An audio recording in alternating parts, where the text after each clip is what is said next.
Ladies and gentlemen, I have to start today's show off with a little comedy because I've been watching videos since 5 o'clock this morning and I have to shine the light of day. I have to shine some light on the topic at hand because no one in the media is covering what's actually happening at the border.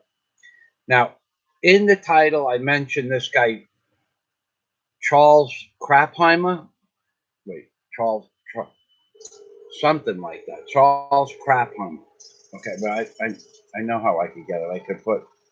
I could, oh no, it's not Charles Krapheimer. It's Charles Krauthammer. Okay. Now, the reason I mention him is because he is, in my opinion, is another deep state plant. And what does a deep state plant do? They don't shine the light of day on the American public. Now, why do I have these blue Christmas ornaments at the bottom of the shining of the light of day onto the YouTube? Because I am one of the few people in this community, whether it's the YouTube community or the political community or the political community of the Philippines discussing American politics. I'm one of the few people on the community that has Christmas ornaments on their channel. These these particular Christmas ornaments, they glow in the dark. So between my Christmas ornaments and the light that I'm shining on you, you're gonna understand that this guy Charles Krauthammer, is a deep state plant. Okay, don't make any mistake about it. I read an article that was described underneath the video of Kraut Shoemaker. Yeah, okay, so he's also dead, but that's not the point. The point is that he is a perfect example of what what the deep state is. Thank you, Joe Booty. Splendid coffee. Yeah, that this Kraut Schumacher, Kraut Charles Krauthammer is a perfect example of the deep state. Okay, he is the epitome of the deep state. He refuses or refused to tell you the truth in facts that other people have laid out thousands of times, and yet he has these ridiculous concepts that I'm going to read. Good morning, Samuel. I'm going to read some of the ridiculous nonsense that he posted. That number one, the most ridiculous, I'm not reading yet. Hold on, I'm going to get it up on the screen. Daisy, just close that door, honey. Okay. Okay. I'm gonna read. I won't post this stuff because it takes too long. Okay, so he's on PragerU. PragerU is a religious based organization, and everybody knows how I feel about religion. It's all bullshit. It's a mind control mechanism to control the masses. It's probably a better thing than no religion, but it's a mind control thing. Now, Charles Schumacher, Krauthammer, Craphammer. How do you say that word? So I wish somebody would pronounce it for me. Okay, here's one of the deep state plants. Now, Chuck Schumer is an open border guy. Kamala Harris. These are the people who have the same mental acuity as Chuck Schumacher. Chuck Schumer and Kamala Harris, Hillary Clinton, Bill Clinton, Dick Durbin, Al Sharpton, all have the same mindset to open up the borders and to destroy any possibility of a border wall, and they always have. Now, Chuck Schumacher, Charles Craphammer says this is one of the lies that this guy perpetrated, and he was a famous person, but this is the example I'm going to give you of how they lie to you. And now he knew he was close to dying. Maybe he didn't make it public, so he just went out and started doing these ridiculous videos for PragerU and commentaries on news channels, all lies. Here's his first big lie in the video that I'm going to provide you with a link for. Let's get that link right up on the screen. Hold. Let's get that link up on the screen right now. This is the link to Charles Krauthammer's video. PragerU, how to solve the illegal immigration policy. Okay, we're going to get that up on the screen, and then I'm going to give you the link so you can see what a professional New World Order type of guy is, because he is the epitome, the epitome of a liar. Okay, of just a straight up and down liar. There are so many lies in this video that's only 5 minutes and 45 seconds long. It's disgusting to even think that somebody could put so many lies in such a short video. But here's the big lie, and these are the big lies that are told to you over and over again, using the number 11 and the number 6. The number 11 and the number 6 are some kind of magic number to make you believe some kind of bullshit story that in quotes, the Vatican, the Anti-Defamation League, the Jewish lobby, the Zionist-controlled newspapers, the Rothschilds, the Club of Rome, the Bilderbergers, and now the Bilderbergers, in case you didn't know, you can look this up. They have a subdivision. The Bilderbergers has a subdivision called the Dildo Burgers. Okay, this is the kind of bullshit that they put out. That now Charles Charles Kraphauser is stating in a video that he made before he died. Charles Krauthammer is stating that there are 11 million illegals in this country as of, let's see, when did the video come out? November 30th, 2018. This is when this video was published, but his speech was probably given before he died, by the way. So this is the kind of bullshit that this guy Charles Krauthammer is posting. So he's saying there are 11 million illegals in the country. I remember watching this originally about a year ago, maybe a year and a half ago. Okay, there are not 11 million illegal immigrants in America. There are closer to 34 million illegal immigrants in America. But this is the bullshit that they feed you people, that there's 11 million. It was 11 million 10 years ago. It was 11 million 12 years ago. It's always been 11 million. Has never changed, although 1,000 people come into America illegally every single day, by the way. In case you didn't understand this, every day, 1,000 people. So 365,000 people a year for 10 more years. This is minimums now. Minimums. That's another 3.65 million people on top of the 11. So it's already up to 15 million. That's what we know about. But there's another 15 to 20 million people in America that we don't even know about. They've never registered for anything. They work inside kitchens. They work pushing a lawnmower. This is the kind of crap that Laura Ingraham brings out in some of her videos, that these people are falsifying the truth. I watched a video 2 days ago on Fox News with those three schmucks that are in the morning. They sit there on a couch. You got the stupid blonde in the middle. You got the old guy, the old skinny dude on the left, and then you got the young skinny dude on the right.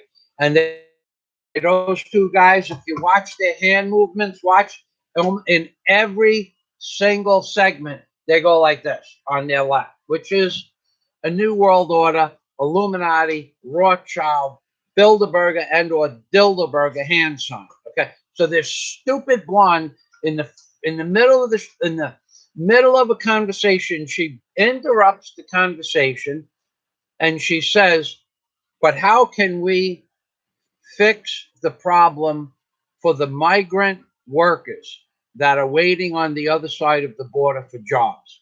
Where did they become migrant workers? When did this happen? These are illegal immigrants and they're criminals. Now, another thing that this guy Chuck Krauthammer didn't address was the fact of how many people that have come into this country and are working for companies that don't vet them. They just hire them. I could tell you a tree service I worked with in Florida. Guy had like 18 men. He was the only American. He owned the company. There was another tall guy, a white guy. There was three white guys. But the other 15 guys were all Mexicans, all off the books. Because when I paid him to do work for me, he had a chipper and I had a backhoe, and we combined our equipment to make it was a big chipper. It needed a big, super big chipper. He had a big, super big chipper, and I had a big backhoe. So we combined our efforts. He was the only guy that wanted to work with me. Everybody else wanted to do the whole job themselves, but there was a time limit on the job. So we worked together, and he had a total of 18 men on the job for about 2 weeks. After that, it dwindled down to 8 to 10 men, sometimes only 6, depending on his workload. But he wanted to get paid in cash. And I said, I'm not paying you in cash. I'm paying you with a check. I'm the contractor on the job. You get paid with a check the same way I get paid with a check. If I pay you in cash, I can't show that I can't deduct it from my taxes. I have to put it down as earnings. Now, if you want to take 15% off of what I owe you, I'll give you cash money. I'll cash the check into my account. He didn't want no part of that, so I paid him with a check. I said, here's your pay. And every 3 weeks or 2 weeks, I'd give him a check. This is what this guy, Charles Schmuckhammer, this guy, Charles Schmuckhammer, this is what the kind of stuff that he's posting. And now I'll read to you what's wrong with this PragerU. Now, why did he do it for PragerU? Why did PragerU have this up? Because he never once in the entire 5 minutes and 45 seconds does he say anything negative about the organizations otherwise known as the Vatican and the bishops for illegal immigration and priests for illegal immigration. He never once criticizes the organizations that are bringing these criminals. Illegals are criminals, by the way. He never once addresses the fact that the illegal immigrants that are here being housed and funded by the American taxpayer to the tune of $1,200 a day. Did he know this information? He sure as damn well did know this information, because those numbers, $1,200 per day to house each illegal teenage immigrant in America in detention in a house where they can't get out while they're being processed, each illegal immigrant costs $1,200 a day. Can I prove he knew this information? Yes, because this information, the $1,200 a day, is from the year 2015. That number magically has never been updated. Meanwhile, the IRS knows how much money you made to the exact penny by your employer's records. Okay, so now you have something that's cost in America $1,200 a day, and they can't keep track of these freaking criminals. Now, Chuck Schumacher or Charles Craphammer knew that information, but he wants to be politically correct. Like myself, he wants to be politically correct. I strive on my politically correctness and my attitude about dispersing the truth and only the truth. Now, number one, he says there are only 11 million illegals. The truth are there are 33 or 34 million, as the closest statistic came to about a year ago. He says, this guy Chuck Schumacher, Charles Craphammer, says America should not expel 11 million illegals. But there are 33. This is the second time he mentions this number 11. And the second time I'm going to tell you the best guess was 33 or 34 million, probably higher than that. So he says it twice in this article that I linked to. Okay, now the third lie, and this is major perpetration of lies. He's saying that we should legalize the 11 million illegals. But what he's really saying is, if they went through that process to legalize the 11 million, then 30 or 40 million would come out of the woodwork, and they would be incorporated into this one last time illegal immigration amnesty program. Now, it didn't work for Reagan, and it didn't work for anybody else after Reagan. Reagan swore that it was going to be a one-time amnesty. It was 3.6 million people gave amnesty to. It's happened several times after that. I do believe Clinton did it, but I know Obama did it with the DACA program. Okay, and it was a one-time only thing. So DACA was 5 or 6 years ago, and now we have again these schmucks. I mean, more specifically, Charles Schmuckhammer. He wants to have this one time. He thinks it's a good idea to have a one more time amnesty program. This piece of garbage politician, political talking head, agrees with PragerU, who is a Catholic organization who is directly associated with religious organizations and probably collecting some of that $1,200 a day in, and maybe it's a subsidy of PragerU where you'd have to go through 5 or 6 phony corporations. But you can rest assured that a big organization, a Catholic organization that like PragerU is involved with this illegal immigration and getting them into the country. You can rest assured. Now, can I prove it? No, because I don't have the back understanding of how to prove stuff like that. But just rest assured, all of these Catholic charities, all the Lutheran charities, all the Protestant charities, all the major players in bringing illegal immigrants into America, all set up shop to house illegal immigrants for X amount of dollars a day until they can get their immigration status or until they get deported. And they're all collecting the same amount of money per illegal immigrant. Last year, America paid in 2015, they paid $1,200 a day for each illegal immigrant. Since 2015, they spent $500 million.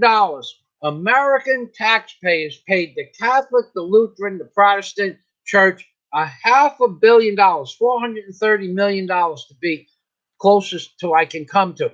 430 to house illegal single male immigrants in housing because they require more structure to house them in. Now, does Chuck Schumacher, Charles Krauthammer, does he say that the illegal? No, he doesn't say that. He doesn't say that there are illegal. No, he doesn't say any of that shit. He just glosses over the facts. Now, where he says there are 11 million, you remember during World War II that 6 million Jews died during World War II? Do you know I went to research that a few hours ago, about 6 o'clock this morning? There are so many articles of how many people were alive on Earth, how many Jewish people were alive on Earth in the year 1933. They range from 4.5, 4.8 million Jews were alive in Europe in 1933 to the magic number 12.2 million. And then out of those 12.2 million, 6 million, of course, were killed in the Holocaust. So, but there are numbers that say there were only 4.2 million Jews in all of Europe total combined. And that included Russia and Germany and Yugoslavia and Poland. So how 6 million Jewish people were killed in World War II? That's magic. It's the same magic number, 6 million. 6 million Jews were killed during World War II, and there's 11 million illegal immigrants. It's the same thing. It's the same thing that they're just perpetrating this bullshit with their magic numbers. Okay, Reagan did it in 1986 and said it would be a one-off happening, and then it happened at least 2 more times. I think it was Clinton. Correct me if I'm wrong, and definitely Obama with the DACA program. So now, I'll get to how you can solve this problem. I have a solution for this problem. Believe me when I tell you, I have a freaking solution. Okay, each time they give amnesty, they swear it's the last time. And the existing laws will be upheld, but they are never enforced. Now, I'm going to tell you how to fix the problem of illegal immigration. Now, you need to understand, I'm being serious here. Take an employer like the guy who I hired to do this job with me. By the way, all the tree surgeons, all the tree deforesters, every one of them had Mexicans working for them off the books. So it wasn't like I had a choice, number one. So don't come back and tell me, well, you hired the guy with the illegal Mexicans. No, I hired a white man that I had known for 12 years and worked with in the past. And now it just so happens that no one can compete with other tree surgeons unless you have illegal Mexicans working for you off the books. Now, not only were they collecting unemployment, I mean benefits, but now they're collecting $10 an hour straight across the board.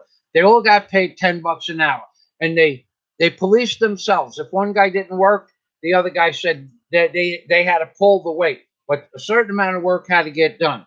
So in that respect, they worked hard, but in that respect, they also were making $10 an hour, $500 a week off the books, which is $1,200 a week on the books, or at least $900 a week on the book. So you got an illegal Mexican with no education making $900 a week if it was on the books, or a $45,000 a year job to cut up tree branches with a chainsaw and throw them into a chipper. Okay. Now those same people are taking jobs away from Americans that were working. Now there were two Americans that the guy had working for him since the day I met him in 1995. So he had the same two white guys, but no other white. There was a couple of white guys. They would come to work when they needed drug money for a couple of days, and he would hire them because we all knew these guys since I moved to the Florida Keys, but Earth. Okay, now they Charles Schumacher, Craphammer says, put employers. No, this is my solution. How to fix the illegal immigration problem.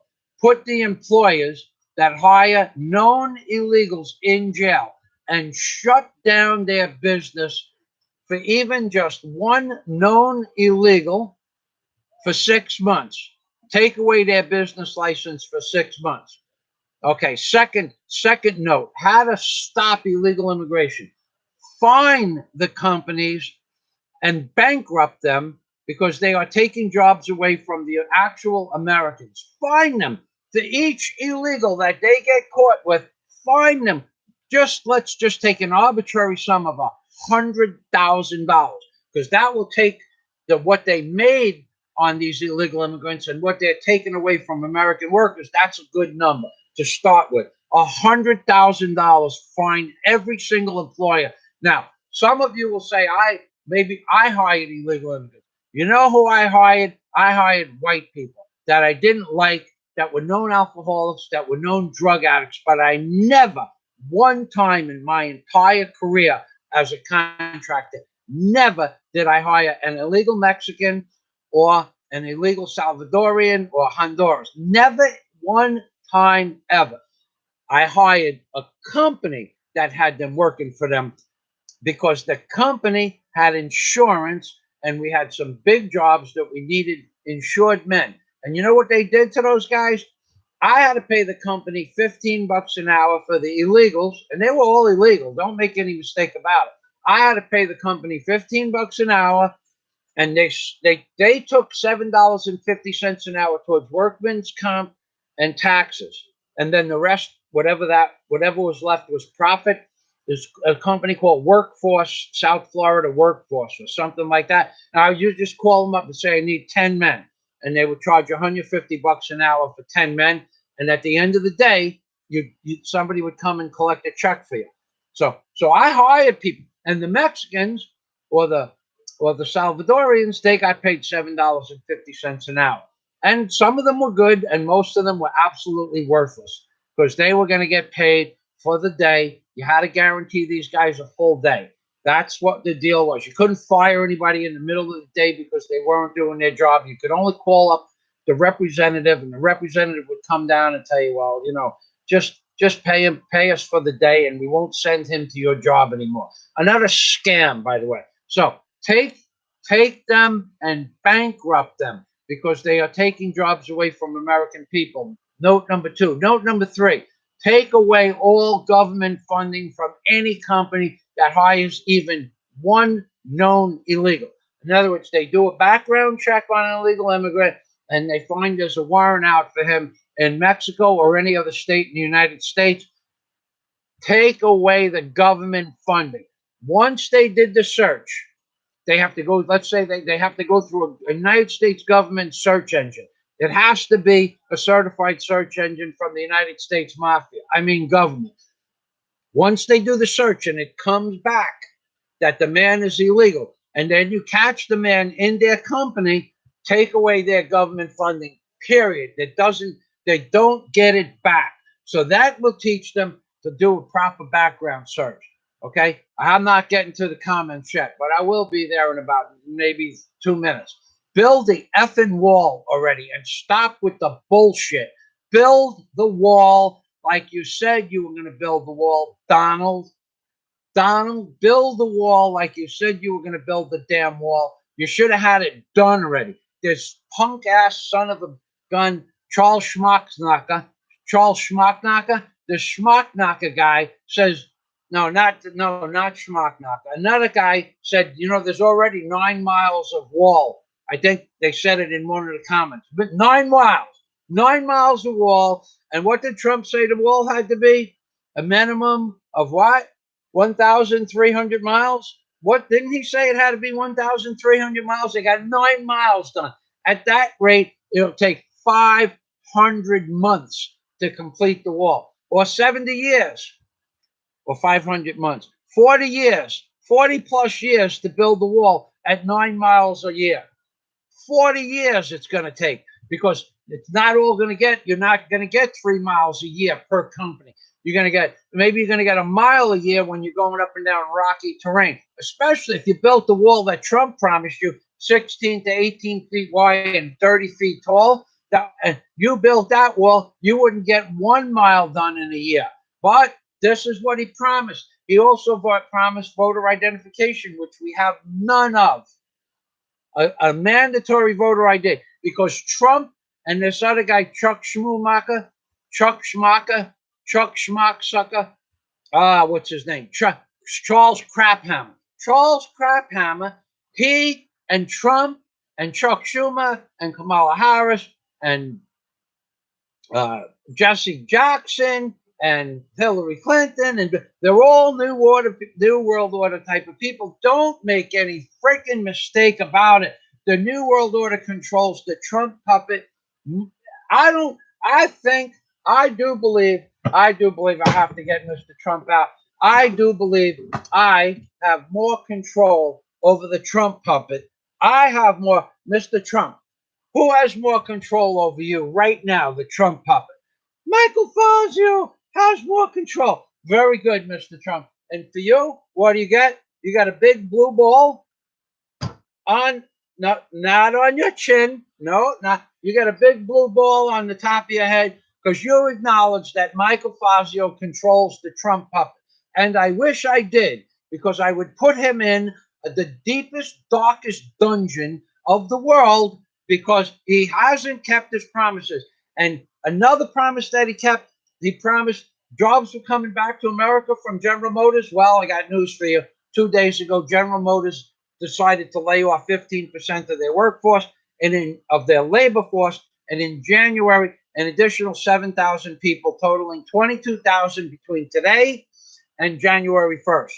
22,000 people are coming off the General Motors payroll, and they're closing the plants down that they had in Ohio, I think it was, that he swore was going to be building up plants. Now they shut that plant down. Why? Because Trump is a deep state, New World Order puppet, and for that, he gets a blue ball and another blue ball. So we have blue balls making Mr. Trump's brain warm on the Trump puppet. Don't make any mistake about this, folks. Trump is a New World Order type of guy. He promises you stuff that goes totally against the New World Order. Let me compare him to Mr. Obama. Let's compare Trump to Mr. Obama. Mr. Obama, where art thou? Come over here, Michael. All right, Mr. Obama, come on over here. All right, come on over here. Just be quiet for it. Trump, who's a bigger puppet, Mr. Obama? I'm the oldest puppet in your repertoire, Michael Fazio. So I'm the biggest puppet, because even 10 inches taller than the Trump. I'm a very tall man. Mr. Obama, look what Mr. Trump has that you don't have. What does he have, Michael? I'll show you. Look at this. He has the blue balls. Oh, Mr. Trump has the blue balls. Oh my God, I'm jealous. I'm jealous. Mr. Michael Fazio, could you lend me your blue balls? Okay, Mr. Obama. You want the ones like this, the bigger balls or the little balls? Make it accurate, Michael Fazio. Everybody knows one ball is always bigger than the other. Okay, here you go. Here you go. Look at this. Look at this. Mr. Obama has blue balls. Ha! Christmas is here early in the Philippines. Ah, Mr. Obama. So who's the biggest puppet? I'm the bigger puppet. I'm the one who fooled everybody. I even fooled myself when I got married to Michael. Who? To Michelle. To Michelle. I got fooled. I thought Michelle was a newbie to the marriage, but Michelle's Michelle is many things, Michael Fazio. Can I talk about that here? Okay, Mr. Obama, we don't want to talk about that here. Who's the bigger puppet? I'm the bigger puppet. Who's the bigger liar? Mr. Trump is the bigger liar because he got you stupid people believing that the Republicans and the Democrats are at each other's throats when really they have dinner together and they're banging each other's daughters. What? That's right. That's right. Hillary Clinton and Donald Trump, they've been friends for years. Mr. Obama, I have to go. You have to go. You want to fly? In case Warren H is watching? Warren H likes when Mr. Obama flies and Chris Alexander. Ooh, ooh, Chris Alexander. Ooh, kisses for Chris Alexander. Ah, kisses for Warren H. That's right, baby.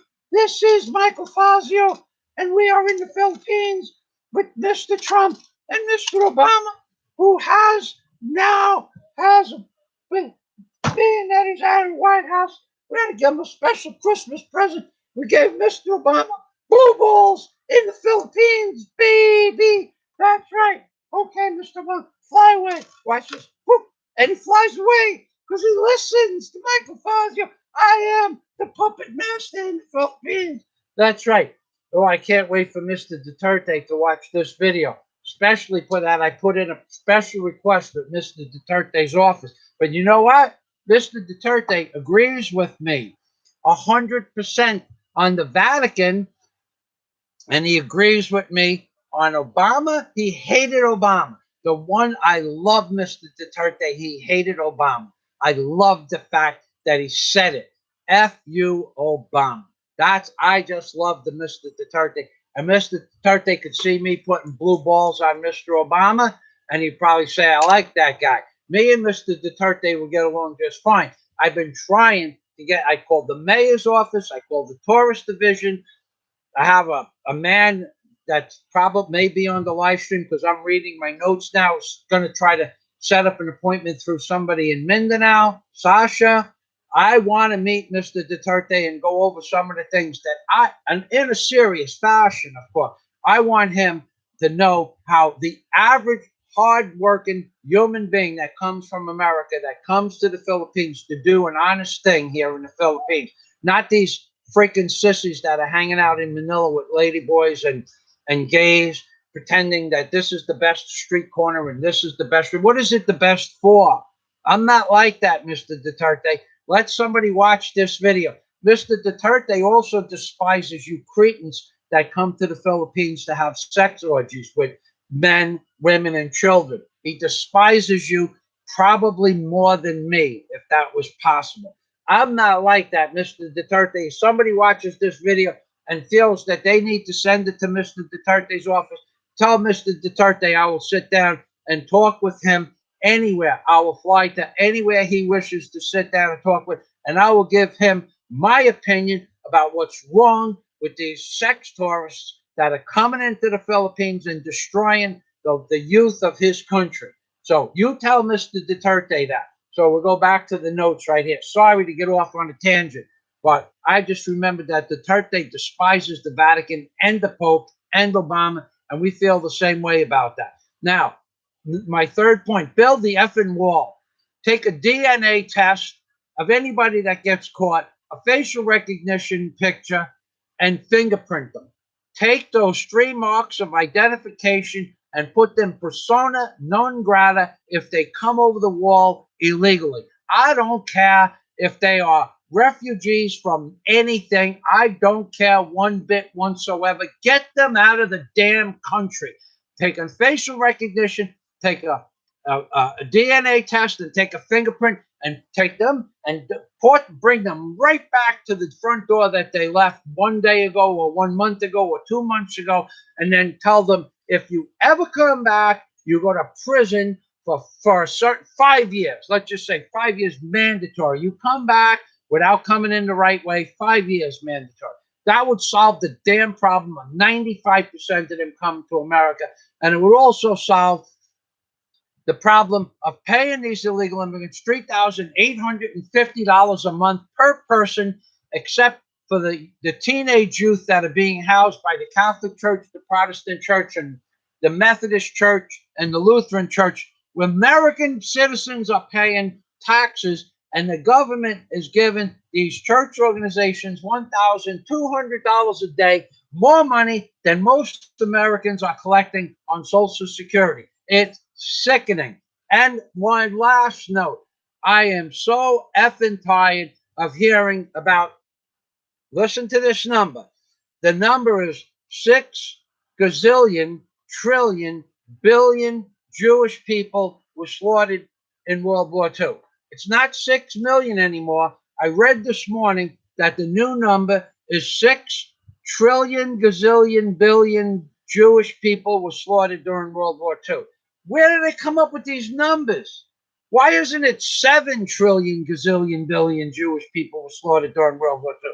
Why isn't it 5 trillion gazillion billion Jewish people were slaughtered during World War II? Why is it? Because this number 6 is the magic number 6 that they like to use. They like that 6 number. They like that Illuminati 7 number. And they like that 11 million number. They like those numbers. 9/11, 6/11. They do this with this number. This is sickening. And now I got to go read the comments, because now I've been away from the comments for a very long time. Okay, so, all right, so let's go right up back to the top. Let's see what we got. Splendid Corp. Yeah, he's dead. Splendid Corp says that Charles Schmuckhammer is dead. I don't care that he's dead. PragerU put his video up yesterday, so PragerU wants you to believe this guy. You know how many people know Charles Schmuckhammer is dead? You know how many people know he's dead? You want me to tell you the truth? Probably 90% of the people that watch this PragerU video, sheeple that they are, followers of this stupid religion that PragerU justifies as a means to God, and probably 90% of them don't know that Chuck Crapmeister is dead. I would say 90%. So thanks for pointing that out. And it's the top comment, and it's a great comment. But Charles Schmucknacker is dead, and no one knows it. So you just keep posting that Charles Schmuckalaka is dead, okay? All right. Love your channel. First time. Okay, Samuel, good morning. Magandang umaga.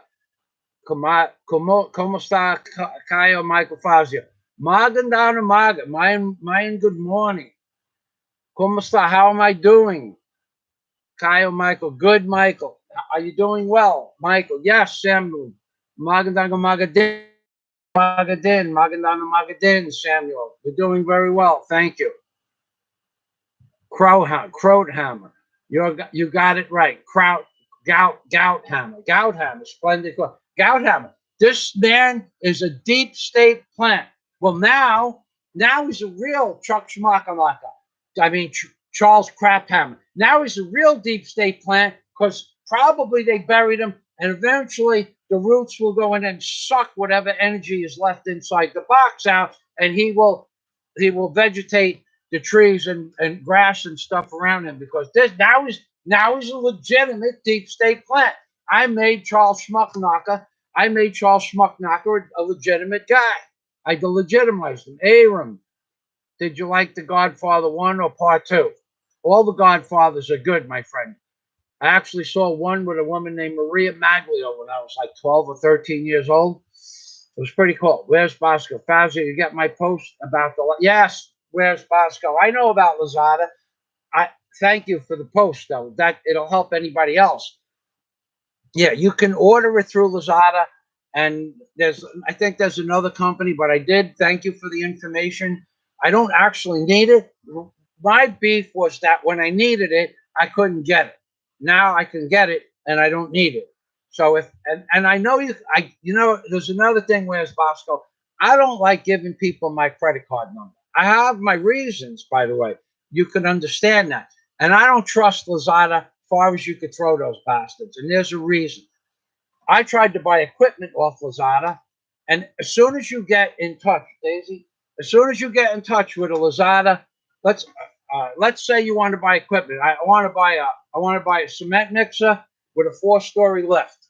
Okay, they're cheap. They're like $4,000. Okay, so I want to buy that, and Lazada has a representative that they give you. Now you send a message directly to the representative. Okay, and the representative comes back and said, yes, I can help you with your order, but we need to do it on Skype. Why do we have to do it on Skype? Lazada is a secure site. Okay, no, it's better if we do it on Skype. This is another fucking scam in the Philippines. Better if we do it on Skype. So here's what these schmucks want you to do. They think you're the dumbest fucking person that ever walked the earth, Lazada, and their salesmen from China. Because as soon as you get on Lazada and you want to buy any piece of equipment like this, you get a Chinese representative in Shanghai or Shangri-La, China, whatever the name of the town, and they tell you move over to Skype. So you move over to Skype and you make a deal with them. They tell you that they can ship it to you. This is what they can do for you. This another scam in the Philippines. We were talking about political scams, but anyway, you get there and they tell you, look, this is my private email, and they give you their telephone number, but I can't call China. And what we want you to do is we want you to send us. They give you they're sending this money to their corporation that they represent. Joe Blow. I started Joe Blow Inc. I could ask people to send me $2,000 up front and just go out of business next month. What am I going to do? Go to Shanghai, China, and look for these people? No, that's what's wrong with Lazada. So if Lazada, I've made 100 complaints to Lazada on the phone and in emails. They never return a response. They say this is the way those people do business. We just collect a percentage of them. So Lazada is perpetrating false bullshit on their website. And I'm not giving my credit card to somebody that's perpetrating false bullshit. Okay. So you get these guys from China. They're in China now, and you got an email. And they show you, you say, send me a picture of the equipment. They send you a picture. A picture. A single picture in a download form. One picture. You're going to spend $6,000 with the extras and stuff. They send you a picture. Now you ask them to send you a video of their product working with their representative at the video on a channel that they have on YouTube, and they don't have any videos. Why? Because Lazada perpetrates the scam, and maybe they get 10% of the money that these people collect. But maybe you don't get the product after you spend $2,000. So here's what they want you to do. Send them $2,000 for a $4,000 item, and you, the person, have to go find a licensed importer from China to the Philippines. It's your responsibility to pay. They pay the freight, and you pay the import fees, and you make the arrangements for the freight forwarder to get it to your house. Well, what kind of deal is this? They sell equipment in the Philippines. They send you an article, not a document, an article that we have supplied the Philippines with $100 million worth of equipment this year. No documentation, nobody else's name or no business that they sold to. It's all bullshit. So I don't want to give my money to Lazada, and that's why. But thanks for the information. Psycho says.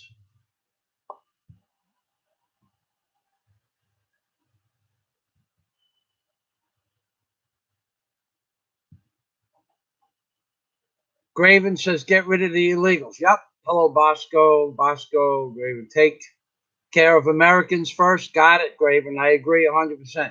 America's first. I'm not politically correct. Bosco is not politically correct. You should do some videos, Bosco, and then post them to my videos. But I know some people can't do that because of their family. So but where's Bosco has a brother that's a border agent, says amnesty will not work. Rewarding illegals for breaking the laws. That's what it boils down to. When this guy, the schmucksnacker, the schmuckknocker, Charles Schmuckknocker, that's what he is saying. One more time, amnesty, and this is the last time. And now he's saying give it to 11 million people, but 30 million people plus will show up for the amnesty. Now you got to give it to everybody because and Obama tried this bullshit saying that if you weren't in the country after 2007, then you couldn't apply for DACA. So you had people that were in the country since the 80s saying that they just got there was 10 years, 15 years difference. If you came to the country after 2007, you couldn't apply for amnesty. So you got all these illegals saying they've been in the country since 2001. It's bullshit, amnesty.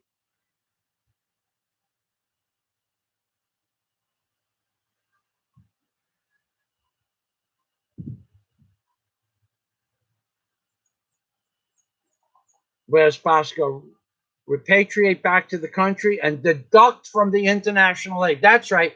So and what do you think these people's airline tickets back to their country cost? You could go to Honduras probably from California for, let's say, $300.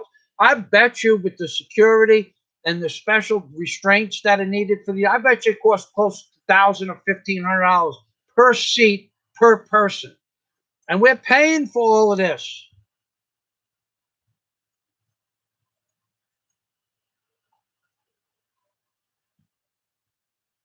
I went over this.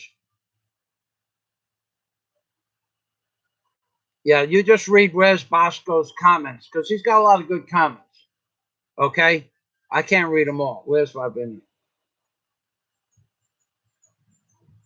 Yeah, the illegals use identity theft to steal people's social security, and now the person that tries to get the social security can't get it, and they have to go to court and prove that they're the person used, and all the money that the illegals collect while they're using somebody else's social security got illegal, they get to keep it all, and they don't go to jail for theft. By the way, they do not get arrested, nor do they go to jail for theft. When an illegal gets caught drunk driving, they do not get arrested. When he has no insurance, they do not go to jail. When you get caught drunk driving with insurance, you still go to jail for 3 days. They're just letting these people go on the street. They just let them go. It's a known fact. If there's nobody around and the illegal gets caught smashing into a parked car, they just let them go. But they wouldn't let you go or me go because we have enough money to keep the fucking system working, paying lawyers and judges and bullshit court fees so that they could sit on a bench naked in a robe, diddling their plots with each other, and we have to pay for this shit.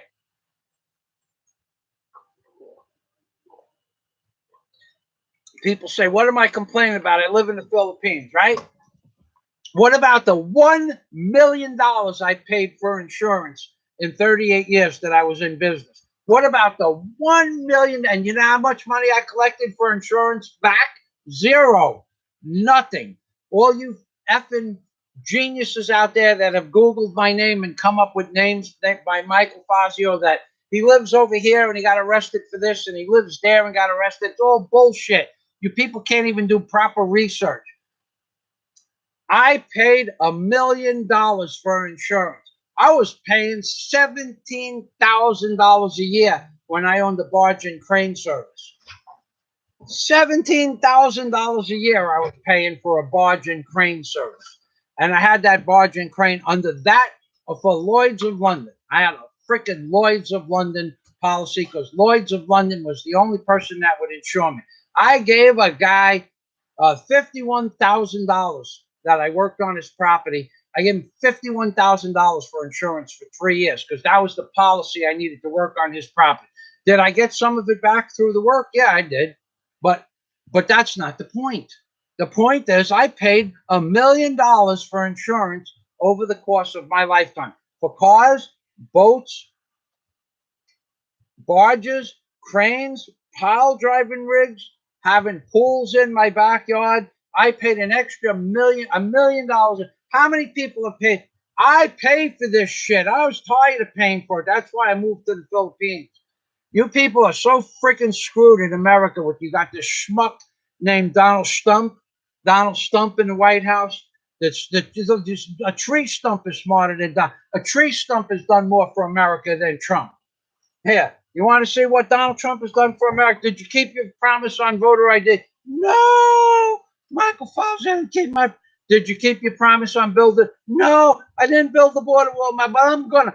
Did you keep your promise about General Motors building jobs up in America? Close the window when you get a chance. Did you keep your jobs up? No, I didn't keep your promise. No, you didn't keep any of your. I think Obama kept more promises than you. Oh, did I hear my name? Oh, is Warren H out there? I like to fly for Warren H. Warren H, we love you, Warren H. Kisses for Warren H. That's right. Who's a bigger puppet? I'm a bigger puppet than Trump. Look how tall I am. Look. And who's a bigger liar? Trump. Trump's a bigger lies. God, you all fool. At least you know I was fucking you royal with DACA. But Trump, he makes it sound like he's going to save America. He ain't going to save jack shit. Trump is a New World Order guy. What about you? I'm a New World Order guy, too. You and Mr. Trump. That's right. We're up each other's. We're up there far, deep and long. I thought that was something you. I don't want to talk about it. He always wants to bend me over, and I want to bend him over and keep saying no. But what's fair is fair. You know that. So, okay, so we're going to put Mr. Trump away. Mr. Obama wants to spank Mr. Trump. Trump won't let Mr. Obama spank. And we're all friends, folks. Ed Lippert. Now that's a good idea. Ed Lippert got a good. Just send them back, but identify them. I have to add. That's a great idea, Ed. Fantastic idea. Just send them back. Period. Over the border. DNA test them. Facial recognition. Fingerprint them. Send them back. That's it. Just send them back. We'll pay for everything. You know, if we paid $1,500 for their air ticket to get back to where they came from, we'd still save $1 million over the next 20 years. Great idea, Ed. Send them back.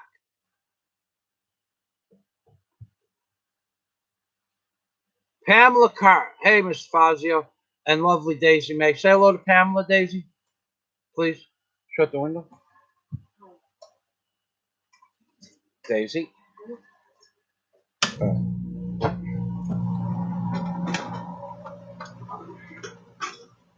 1 minute, Pamela.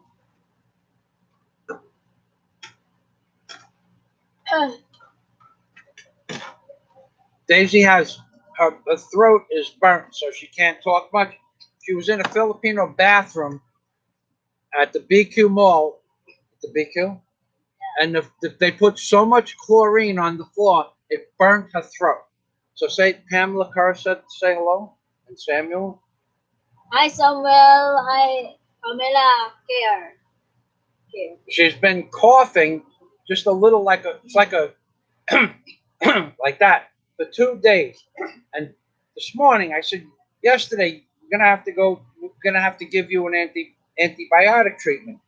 And I said, what did you burn your throat? I mean, is it from the street, the dust in the street? So this morning she finally remembered that she was in the bathroom and the chlorine burnt her throat. That's how strong they put but the bathrooms are clean. Gotta give them that. Like, they don't have enough exhaust in it. All right, what are you doing? Eating the mango. The unripe mango? It's ripe already now. Are they really? Yeah. She likes these green mangoes with salt. I can't eat that. And how much did that man charge you for those 20 mangoes? A boy came by, three three young men, one like about 15 and the other two men about 11 or 12, and they sell mangoes. Well, they didn't want any money for the mangoes at all. They just wanted to give them to Daisy because Daisy's friendly with everybody. And I said, no, you have to give them some pesos. So she decided to give them 10 pesos. But they had a huge bag of the things, which they should have got. I think you should have gave them more. But anyway, I can't eat it. Has anybody ever eaten a raw mango? What do they call those things? What kind of mango are they? It's not like a soft yellow mango. It's green. It's hard. It tastes like bad earwax. Very hard, very chewy. Tastes a little bit like earwax. All right, so where's Bosco? That's okay.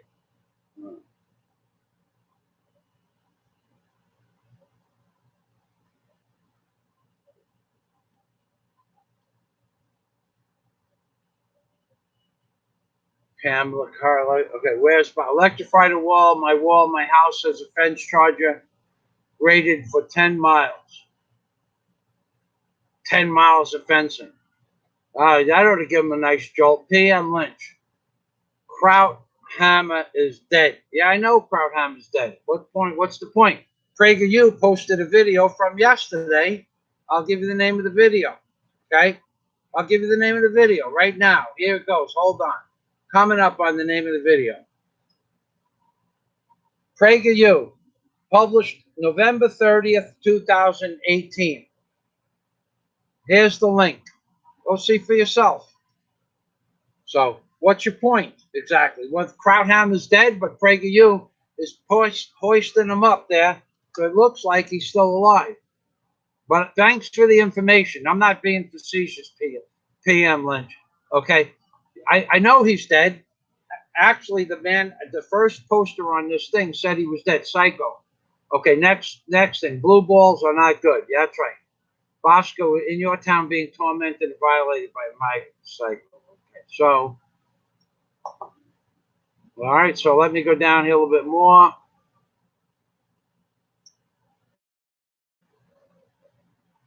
Chlorates, bad exhaust irritation. So we got down to the bottom today, finally. Now, where's Bosco makes a good point. Some illegals are caught 6 or 7 times and sent back. How much money do you think it costs? What a border agent, let's say, makes $30 an hour with benefits. And then he's got a car or a truck. So add another $15 or $20 an hour.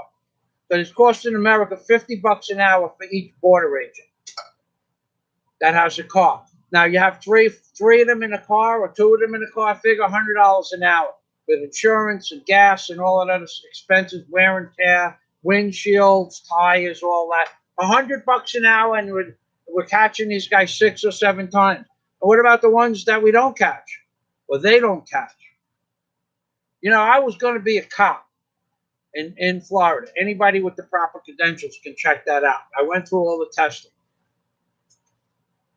Do you know that it's just a stupid hard job? It's a stupid dangerous job, but it's a stupid dangerous job where you could retire in 25 years, and if you get lucky, you never have to do anything else for the rest of your life. But for 25 years, you might have to risk your life all day long, or several times a day, or in some cases 24/7. Okay, but these guys shouldn't have to arrest somebody 5 or 6 times. They shouldn't have to worry about somebody throwing a freaking two-pound rock over a fence and crushing their skull. They shouldn't have to worry about any of that shit.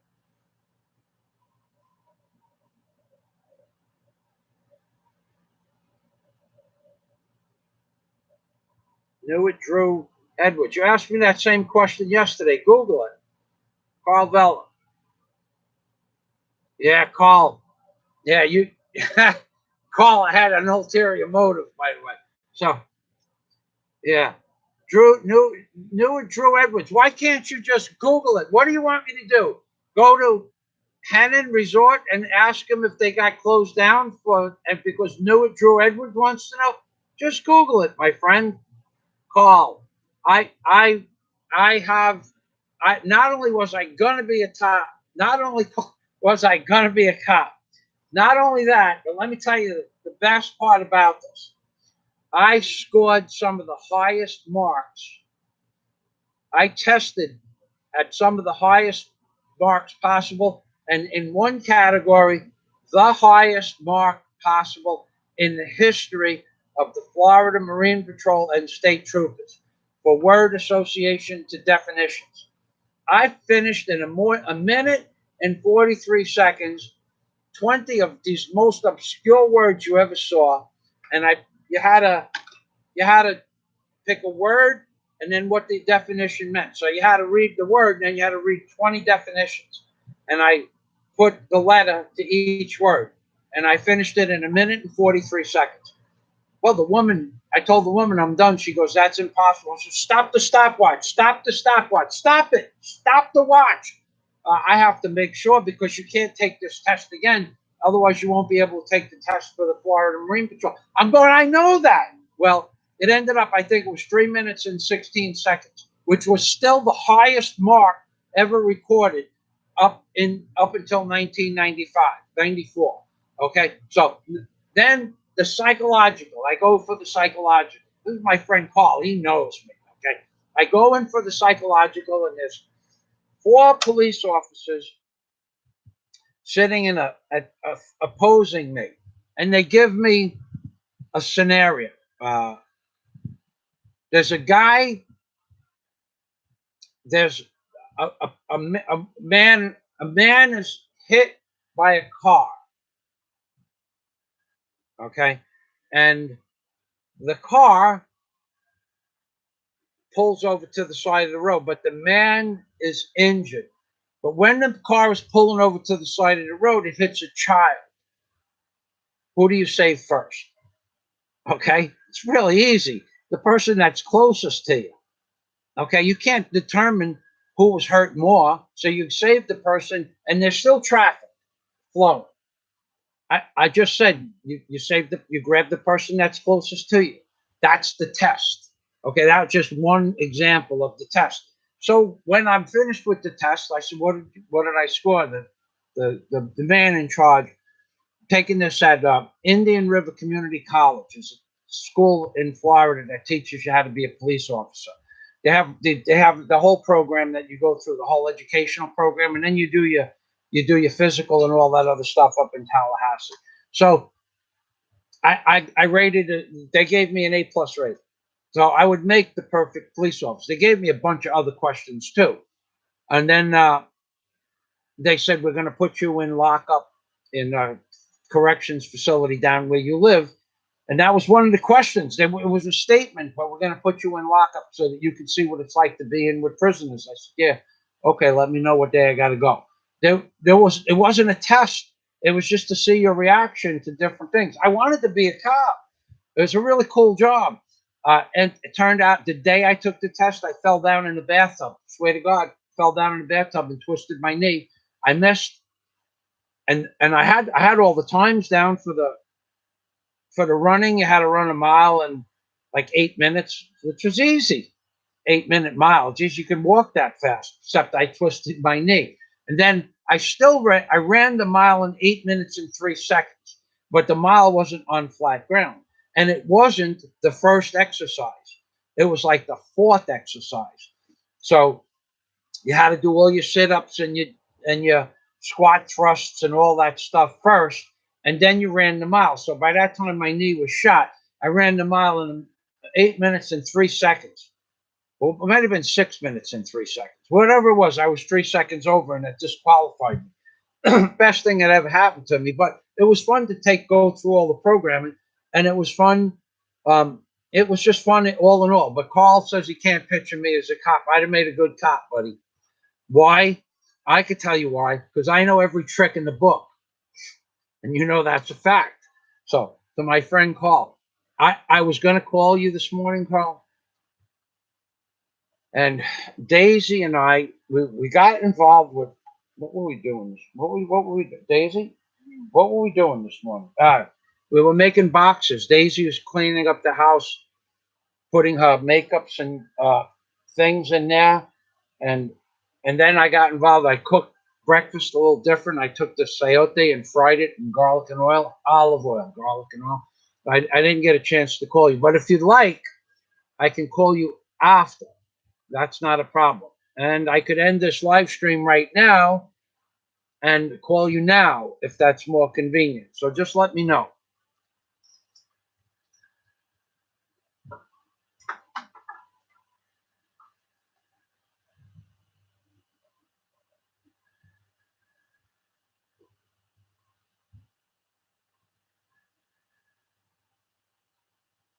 Knew it, Drew Edwards. It says they are. Well, knew it without me actually just, I don't mean to dismiss your question as not important, but let me tell you where the Hannon is. Okay. You have to walk down about 1,200 feet of incline down. I guess it's 130 feet, 100 feet down, maybe a little bit more, a little less. Then you have to make a left at the beach, and then you got to walk a good 900 feet to the Hannon. Okay, that's already close to 1,800 feet downhill and then down the beach. It's on a path, but on the, and just to look. Now, could I call? I guess I could call up, but to me, when somebody asks me to go do something, I actually, so that's an option. But I just don't have time to do all this stuff. Nothing personal. I couldn't even call my friends. I wanted to call Samuel this morning, and I wanted to call Carl. I didn't even have time to talk to my friends. So I apologize that I didn't get you the answer you needed. But usually online they have all those answers. YouTube, I dodged a bullet by not becoming a police officer revenue. Yeah, you know what? Well, but my job, the job I was going for was Marine Patrol Agent, where they give you a boat with a motor and a gas card, and you ride around all day looking for the bad guys out on the ocean. And you can park your boat in back of your house, and I had dockage for my boat in back of my house. So who better than me to have a high speed, go fast, center console, and to go look for the bad guys out on the ocean. Because out there, anything goes. It's like pirate land in the Florida Keys. Plus, you find things. Donnie Porter. Hey, Donnie, how you doing, Mr. Five?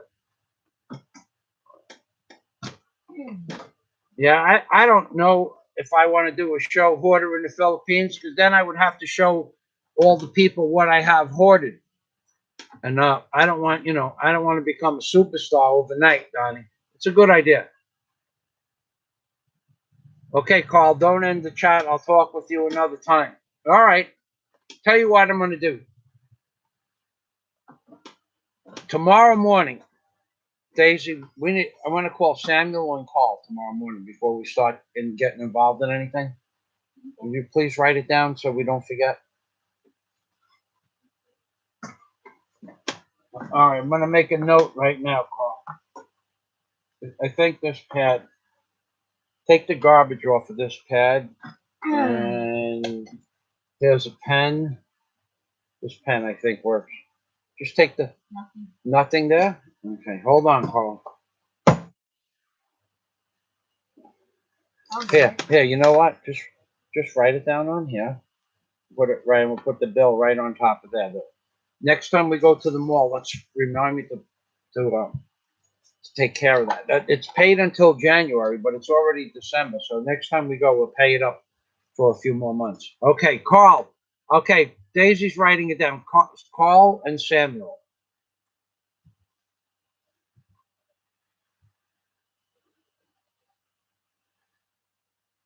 All right. So Donnie Porter, great channel. Yeah, tell Daisy may they thank you. I kick when she gives everybody the number ones. All right, Donnie. I asked Daisy May to stop giving everybody the number ones, not because it bothers me, not because it bothers my. Some of the Filipinos get upset. Some of the Filipinos get upset when Daisy does this. Okay, now some of them, and I'm a very sensitive guy to people's opinions. Okay, so I asked her not to do it, but there you go. See, she doesn't listen to me. She doesn't have to listen to me either, because she has a mind of her own, right, honey? Yeah, she has a mind of her own. Let me tell you. Love me? No. Yeah, yeah. She has a mind of her own. Anyway, that's why I wanted to become a cop. They give you your own 20, 21, 23, 24, 26-foot silver center console with one or two big block motors on it. Or you could go in a boat with another guy. You could go three guys with three motors or three guys with two motors. And you go around and you look for shit. You look for stuff to happen. You have a complete arsenal on the boat. And, and it's just a cool job. What, running around in the Florida Keys on a boat for a job? Come on. That's like the best job you could have. Plus, you find things. Not that, of the things you find, you have to give. You have to, if you don't give it all back to where it's supposed to go, you got to at least divvy it up. What's fair is fair. That Donnie says, thank you, made my day. So, all right, so now we have open questions for anything that you want. All right, Samuel, I'll call first. All right. Thank you, Samuel. Now, you know what I could do now that I'm thinking about it? Okay. All right, here's what I'm going to do. Okay. I'm going to look up the Hennon. I'm going to look up the Hennon. I'm going to look up the Hennon in Alona Beach. The HENNALONABEACH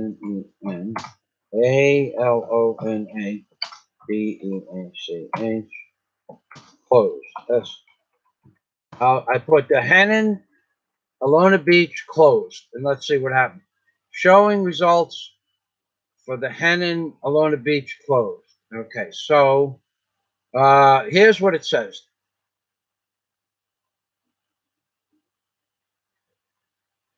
Okay.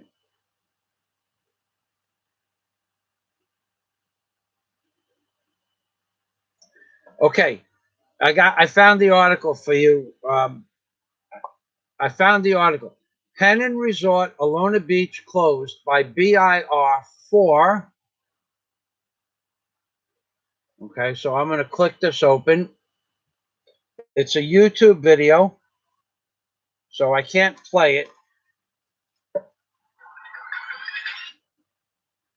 Okay, Hennon. It's not taxes though. It doesn't say taxes. It says I'll give you the name of the video that you can look up. It's a YouTube video, so it's easy for you to look up.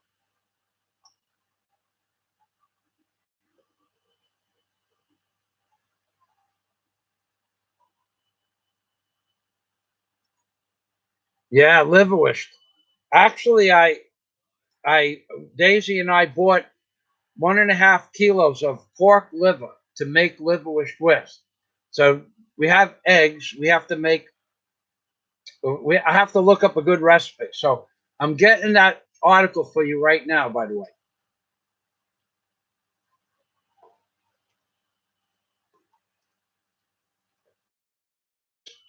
Here is the name of the. Oh, yeah, you're right. It is for tax violations. Okay, here's the name of it. And here is the link for the YouTube video. There you go. And I'll read the article because it's pretty. You're talking about $1 billion company, $1 billion corporation. Live. BIR closes Hennon Resort Alona Beach Bohol for tax violations. Okay. And, They closed the front entrance, but guests can still check in at the ocean side. Okay, the Hennon is a big resort, by the way. It's not Now, what they also did at the Hennon was the Hennon built the pool too close to the ocean. There has to be a certain amount of meters setback.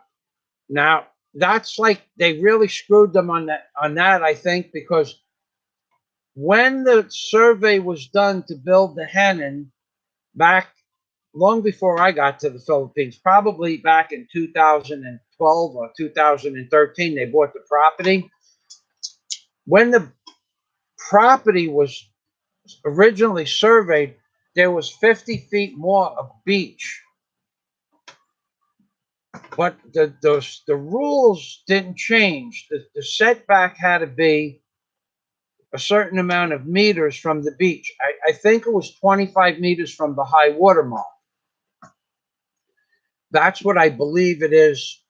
I don't remember what the setbacks were because I'm on the second lot back, so I didn't have to deal with that.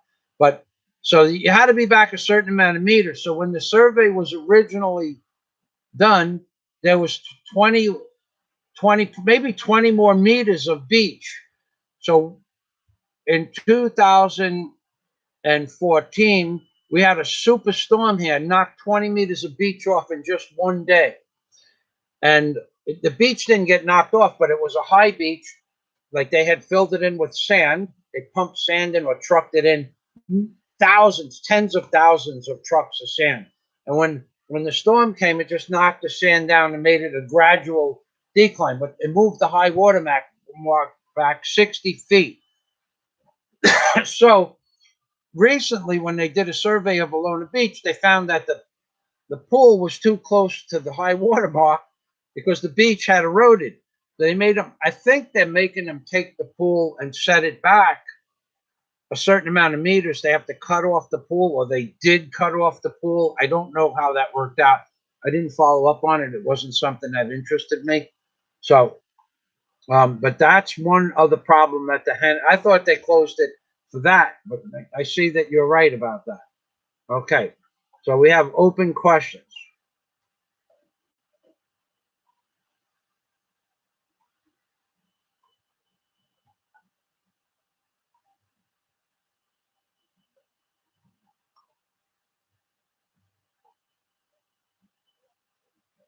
Nomad Patriot.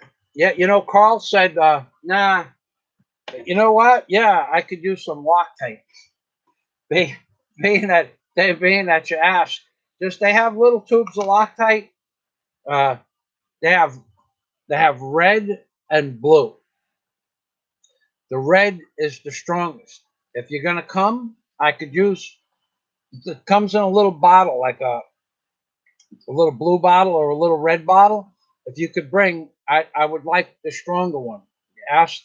I'm pretty sure red is the strongest, but blue is okay too if you can't find it. If you decide to come and you want to visit, and you could bring me a little bottle of that stuff, that'd be great. I use it about 4 or 5 times a year, and I don't have any. So what I do is I put Teflon tape and goop, or I put what we call super glue. I put super glue on the Teflon tape. So far, that's worked fine. Nothing's backed out. But if you were coming and you wanted to come, I don't think it'd be easy, and you'd be able to bring a block of liverwurst. Block of liverwurst would be really nice. But that's okay. They don't have liverwurst in the Philippines. I was a liverwurst freak. Carl knows. Yeah, thanks, Carl, for reminding me. All right, random people shooting at the illegals coming in. Bullets are cheap. I don't think you get away with that. But okay, new with Drew Edwards. Thank you, Mike. Okay, you're welcome. Yeah, I just don't. I didn't. I read every question. I read every comment, and I do that to. But I just Ned from Philippines something was a great guy. Leaves 2 or 3 comments sometimes on each video. I like Ned. Got a nice channel. He's building up his channel really nice. I enjoy his videos. I don't have time to even make a comment. One Lonely Farmer and I have become friends. Right? I would consider One Lonely Farmer a person anybody could be friends with. Any honest human being in the world could be friends with One Lonely Farmer. He's just an honest, hardworking man. I try to leave at least 1 or 2 comments a week, but he has 28,000 views on a video in an hour and a half. So I like his videos and I watch from start to stop, but I don't get to watch all of them. So I watch people's videos and I read the comments. I just don't have time to do all that stuff. And then yesterday, the staircase collapsed. Uh, Carl would understand this. Carl, I don't know if you watched yesterday's live stream. If you did, just let me know. But I'll tell the story. Okay. This is a phenomenon that this is the kind of stuff that happens to me all the time. Okay. I didn't get injured, number one, but the staircase collapsed. But it didn't just collapse. It just the step just blew out from underneath me. Not because I'm fat, because I am fat, but okay, where's Bosco telling that man if Nomad Patriot? Yeah, you could buy a block of liverwurst if you want, but I'd rather have the Loctite. If you had to choose between one or the other, I need the Loctite more than I need the liverwurst. I like liverwurst, but I don't want to go to Lazada. If liverwurst is something I would eat, believe me, I would eat it. And I even have a 2-pound chunk of cheese in there to eat it with. But the Loctite, when I go back to work, that stuff becomes invaluable. So now I'm just telling this story for Carl because he knows that I have these experiences. The story that Carl and I discussed on the phone the other day, it could only happen to me. Couldn't happen to anybody else. 30 seconds before my father yelled for me, if I had done something different for 30 seconds, I could have went out and talked to my father. But 30 seconds is a long time when you're doing something you shouldn't be doing, and you can't undo certain things once you start them. And I couldn't undo this. So anyway, 10 o'clock yesterday was Friday. 10 o'clock Thursday night, I'm walking up the steps from putting the outside lights on. Okay, I have security lights for the cameras. So I forgot to put them on in 6 o'clock. So I put them on at 10 o'clock. I'm walking up I have 3 steps. And the second step, underneath the piece of plywood, I have a batter board. Where was that board, honey? I'll show it to you. Hold on. I'll show it. Where's the board? Is it outside?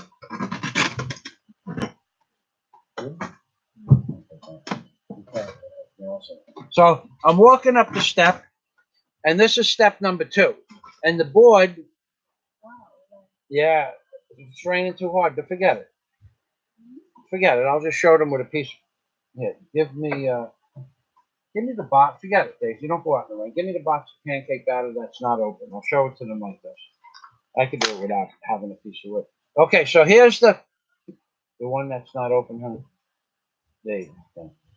So here's the step, right? And I have a 2x2 doubler on the bottom. And the doubler is nailed into each side of the staircase, what we would call the stringer. So the doubler is nailed into the stringer, and then the stringer is over here, and the step is on top of the stringer. So I have a 2x2, which is really 2.5 by 2.5 because it's rough sawn lumber. And I got this, and as I'm walking up, the nails on this, we call it a batter, but the board, the structural board underneath the step, the nails have rusted out, and the plywood, this is a piece of Chinese junk plywood. The Chinese plywood bends in the middle, and this board falls down about an inch and a quarter. And the step bends like this. Okay, bends on the end of the step bends. So it sinks about an inch and a quarter on one side. So what I did is I just favored this side if I went up and down anymore, but I didn't go up and down anymore. Once I realized this needed to be repaired, Daisy was sleeping. I just said to myself, I'll fix that in the morning. That's 10 o'clock at night. But the top step, there's nothing wrong with the top step. It's still perfectly flush like that. And it also has a board underneath it like this. So this is 10 o'clock Thursday night. I'm walking up and the middle step collapses. Okay, that's not so rare. It happens. But this is supposed to be marine plywood. It's never supposed to break. And I bought marine plywood in America in the 1970s to build my boat with. That still, I have some of that stuff, and it's not bendable. You can't bend it. You can't break it. It's waterproof still. Anyway, it's junk. The Chinese plywood they have here is junk. So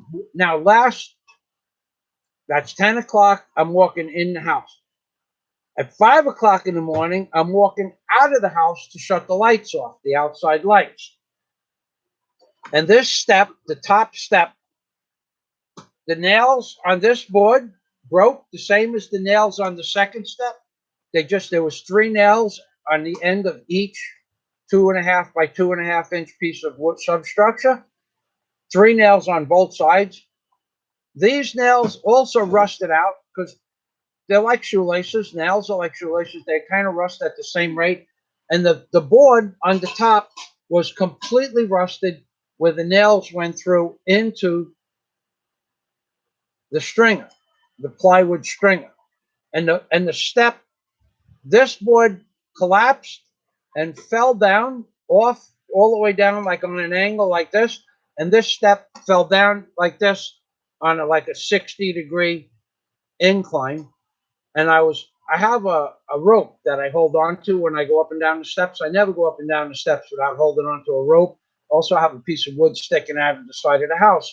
But I never go down the steps without holding on to a railing. Anything can happen. You can trip. You can step on a bee, and the bee stings you when you get startled. It's just holds. I put handrails on steps for a reason, so that I fall down into the hole of the step. I fall about 34 inches. It's 3 feet high, the steps. And on the bottom are rocks, random rocks. And my foot just landed so that the rocks didn't rip off any of my toes. No damage was done to my foot, not even a small bloody scratch, nothing. But on the side of the stringers, there were other nails that were sticking out that didn't rust. The ones I missed the board with a few years ago, and they were sticking out 2.5 inches. So my leg fell down about 3/4 of an inch away from those nails. Had I not been holding on to the rope and had a balance to go left instead of right, it would have ripped my leg apart from just above my ankle where my calf muscle starts all the way up to 6 inches below my hip. Okay, I would have been screwed.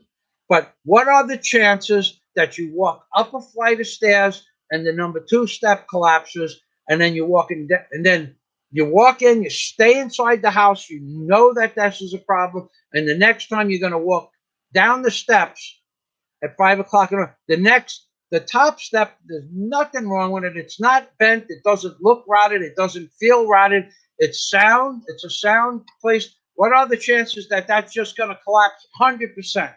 It's like somebody put a whammy on the steps. Okay? Not possible. Now, it could be possible for 2 weeks later it happens. It wouldn't be a phenomenon.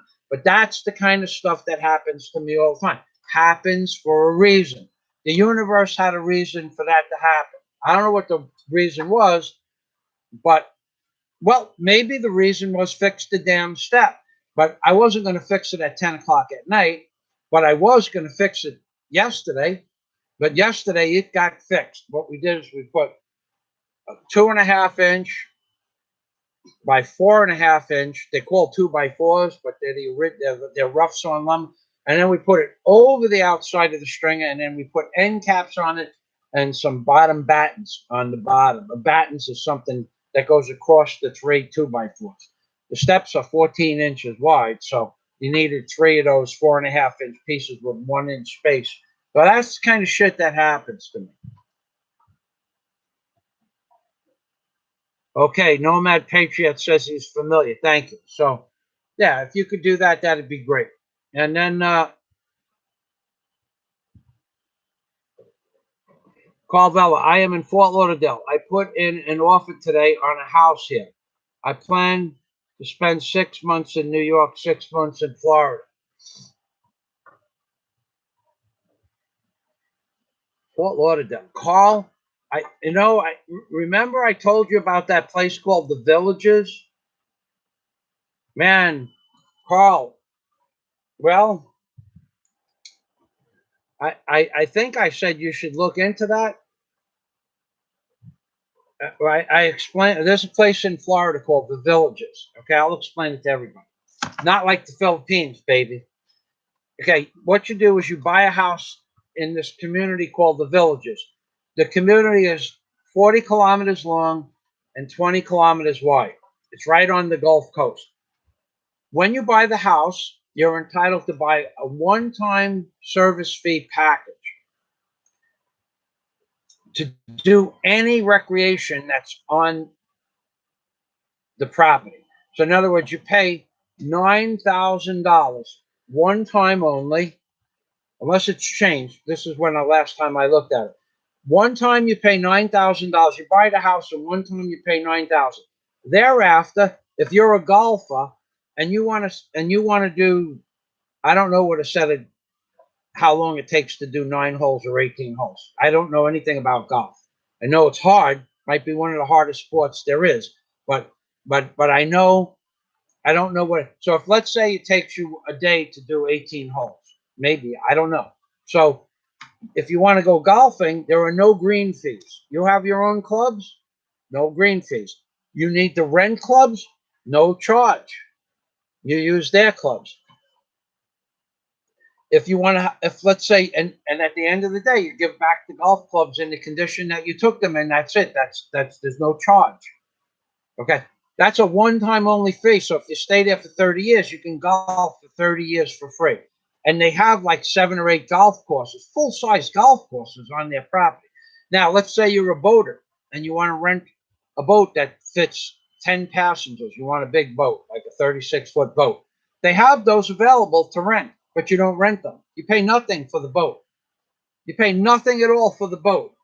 All you do is you call up and make a reservation for the day you need a boat, and they tell you come down and sign the paperwork for the boat. Tell them that you're going to use the boat on Thursday, Friday, and Saturday, or Monday, Tuesday, and Wednesday. You're going to get there at 8 o'clock in the morning. You're going to return it on Thursday, and you sign a piece of paper agreeing to their terms of service. And you go to the dock 6 weeks later or 5 months later, when you want to rent it for Christmas, you order it today, and you go to the dock, and the boat is there ready for you, full of gas. And you take the boat and you sign your insurance waiver and all that stuff, and you take the boat and you use it for a day or 2 days. And in 2 days, you bring it back. You pay a crew to clean the boat, and you fill the boat back up with gas. You're done. You didn't pay $1,500 a day to rent the boat. Let's say you want to rent the fishing boat. You don't know how to fish. You don't know how to run a boat. You rent a boat and you hire anybody you want to be the captain on the boat. And they give you the boat. You don't pay for the boat. You just pay for the gas and you pay to clean it. They clean it.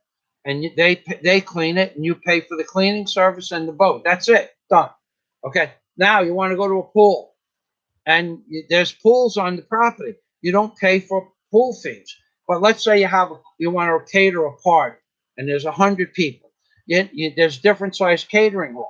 You want to rent a place that can cater 100 people for your birthday, and you go down, you call up, tell them I want to rent this hall. You go down and fill out the paperwork, and you rent the hall. The hall has the kitchens, has plates, silverware, chairs for 100 people, 150 people, whatever you want, doesn't matter. You bring your own food and your own cooks, and you cook it in their kitchen, or they provide you with their cooks and their food. Either way, you pay $0 for the hall. Might be something you'd be interested in, Carl. I don't know, but grounds fees, no grounds fees. Everything is paid. You don't pay a maintenance for the. Now this is 6 years ago when I looked at this, but I have somebody that I know that's going to do it next year. So It's called The Villages, THE Villages. Pretty cool place. Now, if you want to go water skiing, you rent a ski boat. If you want a jet ski, just tell them I need 2 jet skis and what day you want to pick the jet skis up and what time. You just go there and pick up the jet skis. Daisy, can I have cold water, please? Fort Lauderdale. Now, but you know what? Now Fort Lauderdale is on the thing. Fort Lauderdale is on the East Coast, and the Gulf is the West Coast. Completely different kind of water.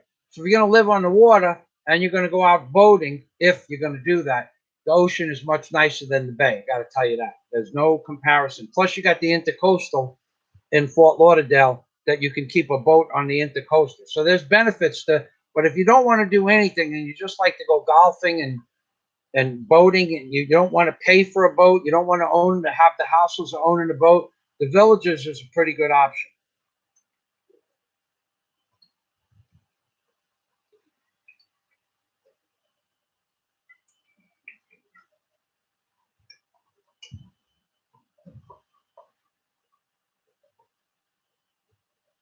I'm going to show Patrick's message because I like Patrick Barker.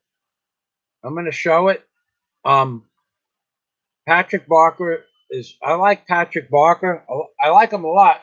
I wish I had more time to talk with him or converse with him.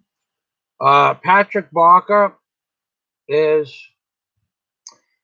he says, help me out, Michael. Can't even escape this crap in my own state. Nebraska AG just announced 30 Catholic priests for sex abuse against children. You know, I think that's a parental discretion thing that should be settled parentally. How it would be settled, I'd go to jail if I told you how I think it should be settled.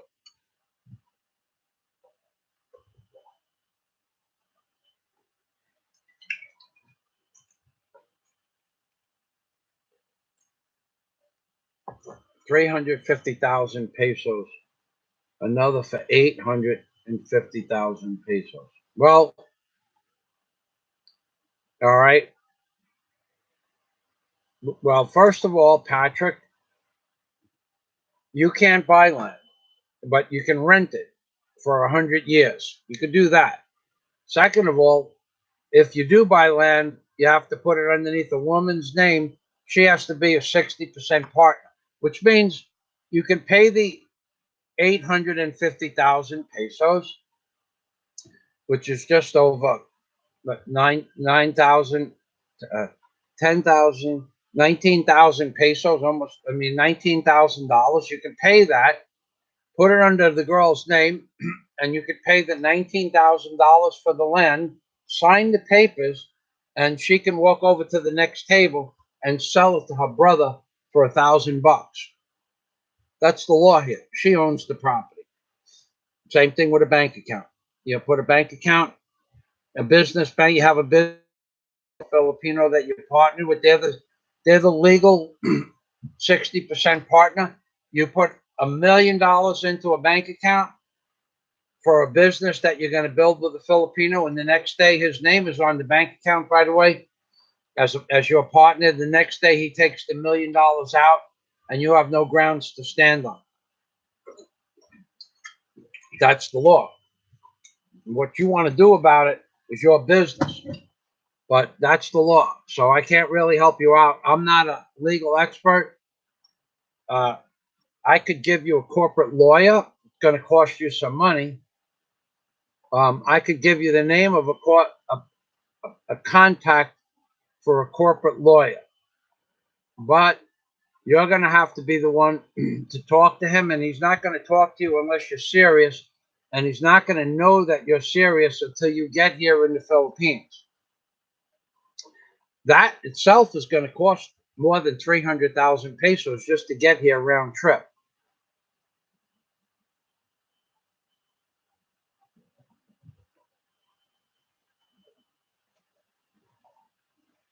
Thank you, Where's Bosco? Harbor Freight is a great company to buy from. I buy from them, used to buy from them all the time. Thanks for the information. Where's Bosco?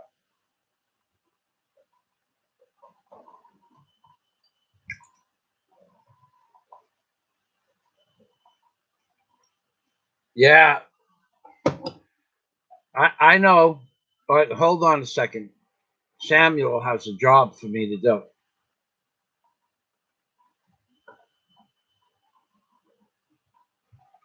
All right.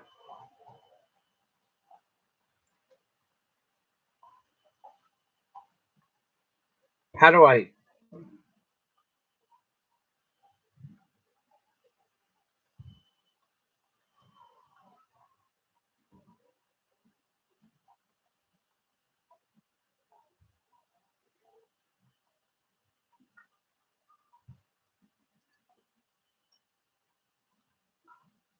Hold on, Samuel. I'm doing that job right now. I don't know what's on this page. Samuel's hinting around to check out your page, Patrick Barker. So must be something on there that tweaks Samuel's interest. So let me go there and check this out. All right. Okay, I'm at the. I'm getting there. I'm close. I'm not so far away. Hold on a minute. All right, so we're going to Patrick Barker's homepage, and now this is the Patrick Barker that's been posting on my channel. I'm not sure. I'm pretty sure it's the same one.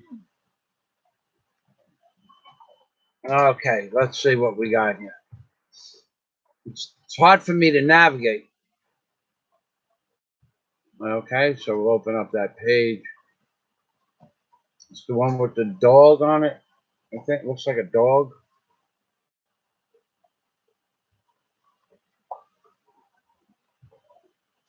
Okay. All right. Wow.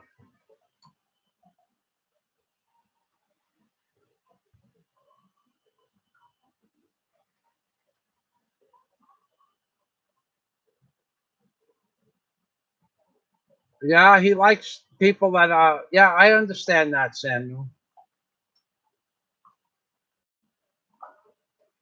Yeah, I knew that about him.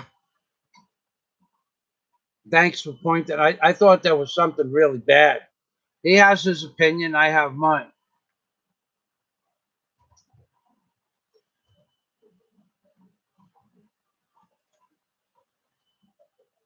Yeah, maybe Patrick, what you should do is ask your other friend here in Bahal. But maybe Dan might know. Maybe they probably know more about buying land than me anyway. But that's what Samuel was hinting around about. I know all about it, Samuel. But whereas Patrick Barker is also, by the way, Patrick, I told you I remembered what you posted about me in in different places that I was arrested for manslaughter, but because of the research you did, you know, that's not true. Okay, I didn't abuse you for it because I guess you could be mistaken, but you know what? Two completely different Michael Fazios, and you never apologized for that, by the way. So, being that Samuel pointed out that you are doing, you are such a, you know, a fan of other people that live here in Bohol, and that was the only video that you liked from me. I don't know. I don't know if you're trolling or you're serious. I don't know if you're serious about one thing and not serious about the other because you posted in several places that I was arrested for manslaughter and that I was a contractor that was arrested for manslaughter. And you put that all over the damn internet, by the way, according to what I saw it in several places. How many places you put it, I don't know. And why you put it there, I don't know because you didn't do your research. So I know what Samuel's saying. I know a lot more about what you have said about me in the past than you think I know. Maybe you thought I missed that. I don't know. But I saw it in several places, and I don't know why you put it. Yeah. You were going to do research. I don't even know if you're the person I'm remembering correctly. Somebody said in 24 hours, I'll know more about Michael Fazio than Michael Fazio knows about Michael Fazio. Okay. If I didn't want you to know about me, I wouldn't put all the stuff up on the internet. And then a few days later, and I don't even remember if that was you, but a few days later, you posted in several places that Michael Fazio, me, is going to get thrown out of the Philippines. I could read it if I wanted to, if I really wanted to, if I really wanted to, I could read it. I could read it. I can't repost it.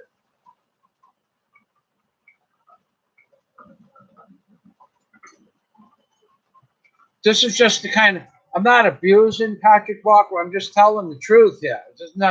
This isn't about abusing anybody. This is,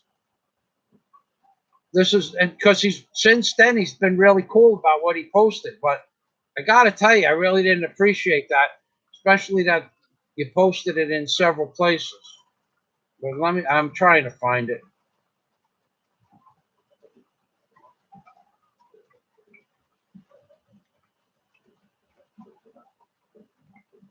I'm looking now. This is tough to find this. Anyway, it's really not that important. But everybody's entitled to like the kind of videos they like. But I do understand Samuel's point of view. And I really appreciate the fact that Samuel goes through the trouble of checking on people. Believe me. Okay. Here we go. Patrick Barker, 2 weeks ago. All right. So I'm going to read this. I'm going to read what the man that's posting here that asked me for some information about buying property in the Philippines. I'm going to read what he wrote 2 weeks ago based on his inability, and that's just what it boils down to, do research on a person's name. So here we go. Samuel brought back this memory. I would have probably just let it go. Probably just would have let this one fly right by. But being that Samuel, I just want to make people aware that when you do research on somebody, you should have it so that you understand exactly what the truth. There was a lot of other things that I'm not going to read from other people too. So, Miss Pretty Green Eyes, I just accidentally found your video on the dollar bill tonight. It blew my mind. I am now sub to you. Thanks for what you do. All right, Miss Pretty, I have about 1,000 videos on the dollar bill. And if you go to my homepage, you can review a 1,900-page ebook or a 1,770-page Kindle reader.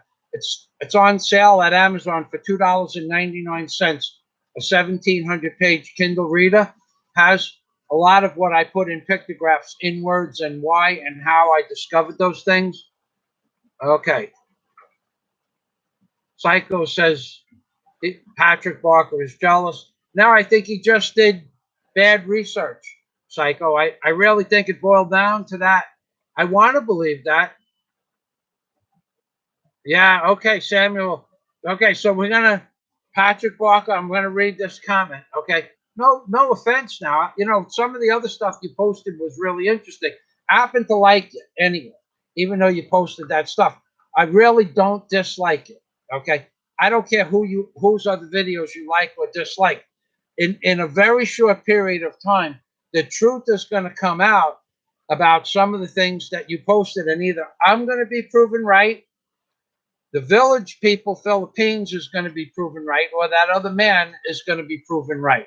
Very shortly, we're going to find all that stuff out. There's a schedule that you're not aware of that's being followed.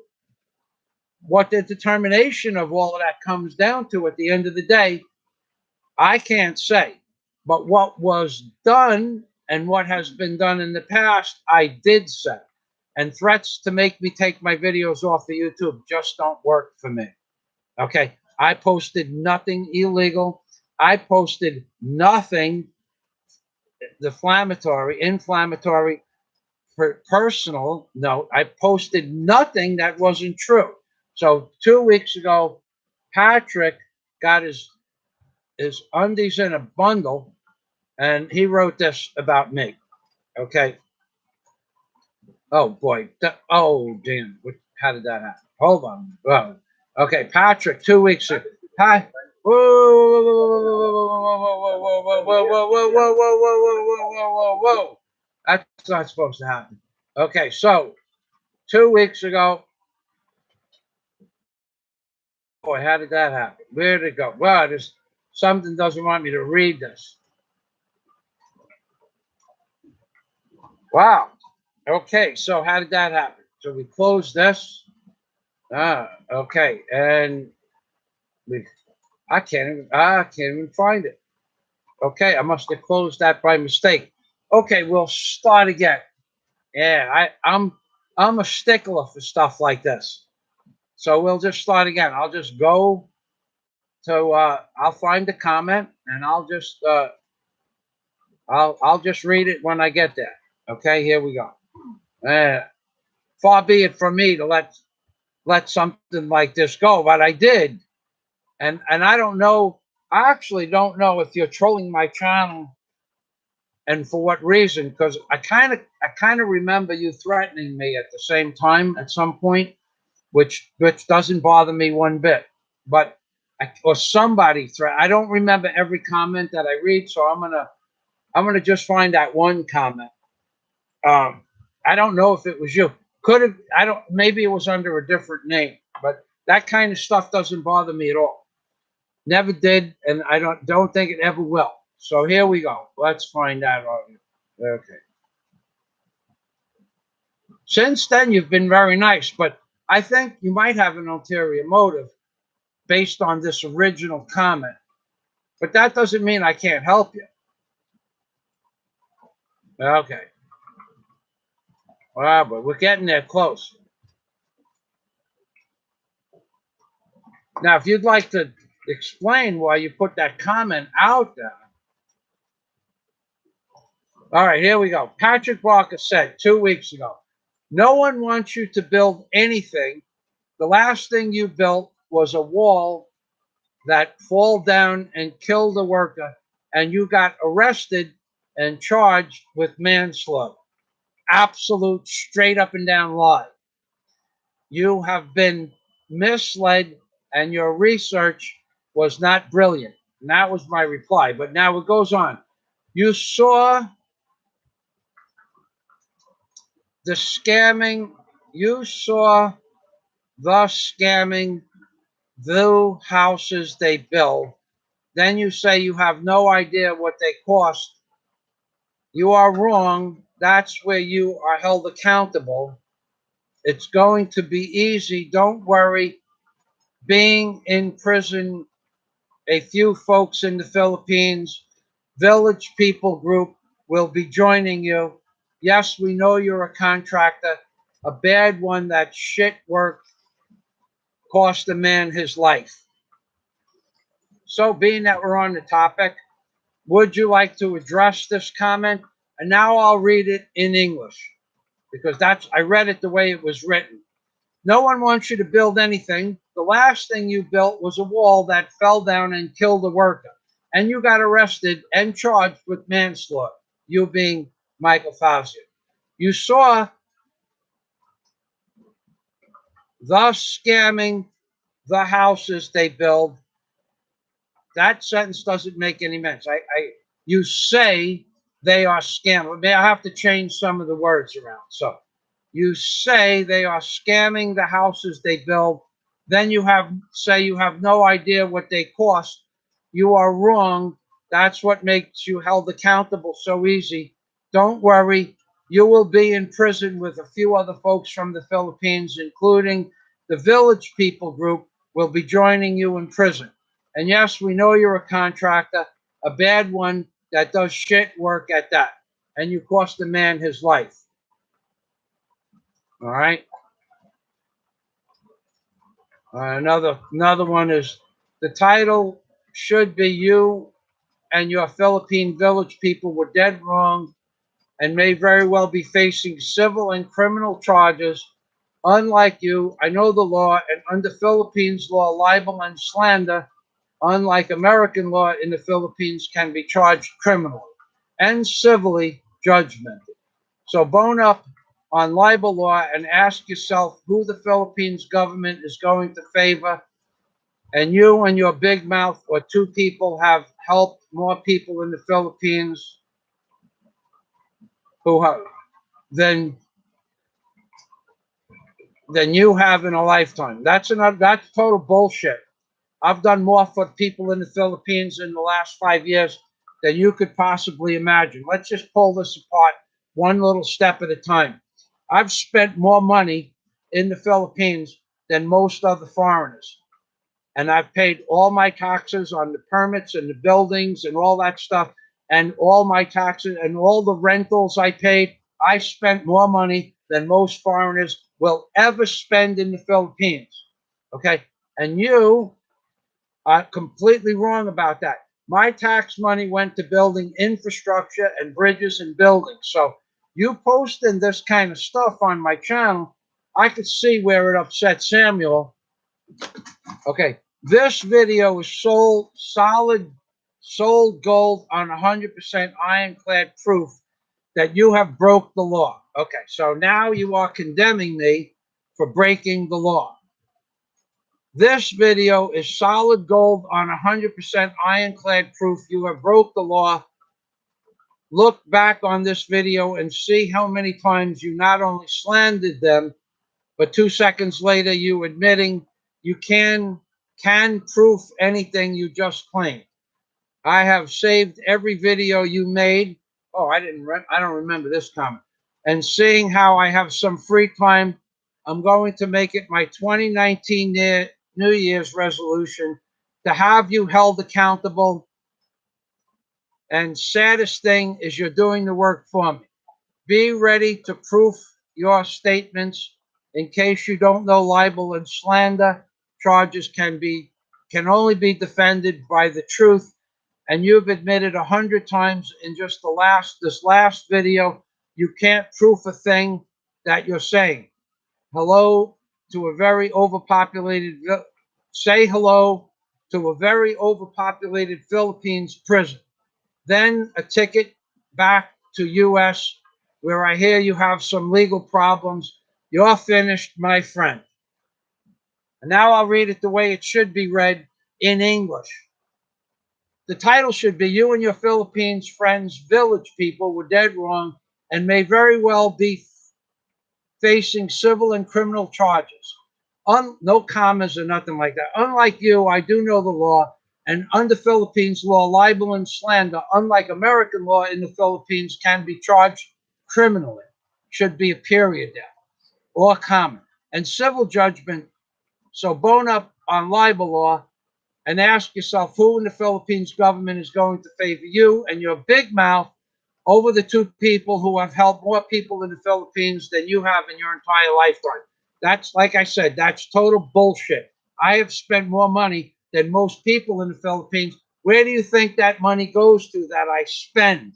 It goes to hotel accommodations. It goes to diving facilities. It goes to taxes. It goes to building bridges. I've spent way more money than most people in the Philippines. Okay. This video is solid gold on 100% ironclad proof you have broke the law. Look back on this video and see how many times you not only slandered them, but 2 seconds later admitting you can't proof anything. P-R-O-F. You just claimed. I have saved every video you made. Okay, I have saved every video you made, and seeing how I have some time, I'm going to make it my 2019 New Year's resolution to hold you accountable. And the saddest thing is you're doing the work for me. Be ready to proof any statements. Be ready to proof your statements. And in case you didn't know, libel and slander charges can only be defended by truth. And you've admitted 100 times in just this video, you can't proof anything. You can't prove anything. You're saying. So say hello to an overpopulated prison in the Philippines and a one-way ticket, and then a one-way ticket back to the U.S. where I hear you have some legal problems. All right, Patrick, it's time for you to address this. I waited long enough for you to address this. I asked you once before why you said this stuff. I would appreciate it right now if you would address this. Okay? There you go. All right. Here we go. Now, Patrick, I'm going to give you the benefit of the doubt. You fucked up. You made a big mistake. You did some bad research, and you chose the wrong person that broke the libel and slander laws. But, okay, here we go. I'm waiting. I'll wait. Samuel, I love, this is why I like, Samuel's in the background wielding the wrench, right? I didn't know that Samuel goes to people's channel. And look, now when I'm reading comments on another person's video, I don't see anything by Patrick. I don't see him reneging on this thing. I just read it to you. I have it all screenshotted too, so don't even bother taking it down. But so personally, I have my idea about why Patrick's been cozying up to me, but I can't prove it. I was kind of hoping I was wrong. I was kind of hoping that Patrick Barker would be over here to defend himself and these things that he said about me, which are totally untrue. But if he's going to spend all of 2019 trying to get me in a Filipino prison for slander and libel, I have news for you. In the beginning of this, I talked to I had to talk to a corporate lawyer, not for me, but I introduced somebody to a corporate lawyer last week. And the corporate lawyer that I explained to him what transpired on YouTube between the many channels that had confrontations, the guy just said, just don't even give it the time of day. So, but Patrick Barker felt it necessary to put it all out there so that he could tell he's going to spend 2019 putting me in jail. There were other things that I didn't read that I have screenshotted and documented so that in case he took the comments down, I'd still have them from my memory. But I didn't need to read them.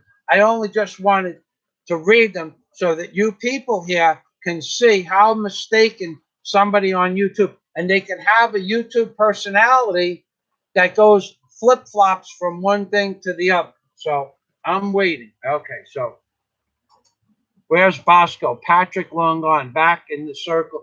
Back to circle jerk. I don't know where he is. I think he's still watching. I think he's waiting for me to read some of those other comments that I could open up the document in case he removed them. He doesn't even know where he put all this stuff on the internet, but I do. So what I was talking about Samuel is like myself. When I'm watching a person's video, I have to get something from the refrigerator. When I'm watching a person's video, what I do is I go and look at the person who made the comment, and then I go to their channel and look at what their channel is comprised of. And then I make a determination whether or not it's even interesting enough to read the rest of the comment, or if the man is just blowing off steam and doesn't know what he's talking about. But in the case of Patrick Barker, now, in that case, I even offered to call Patrick Barker up, which I still don't have a problem doing, but I would really appreciate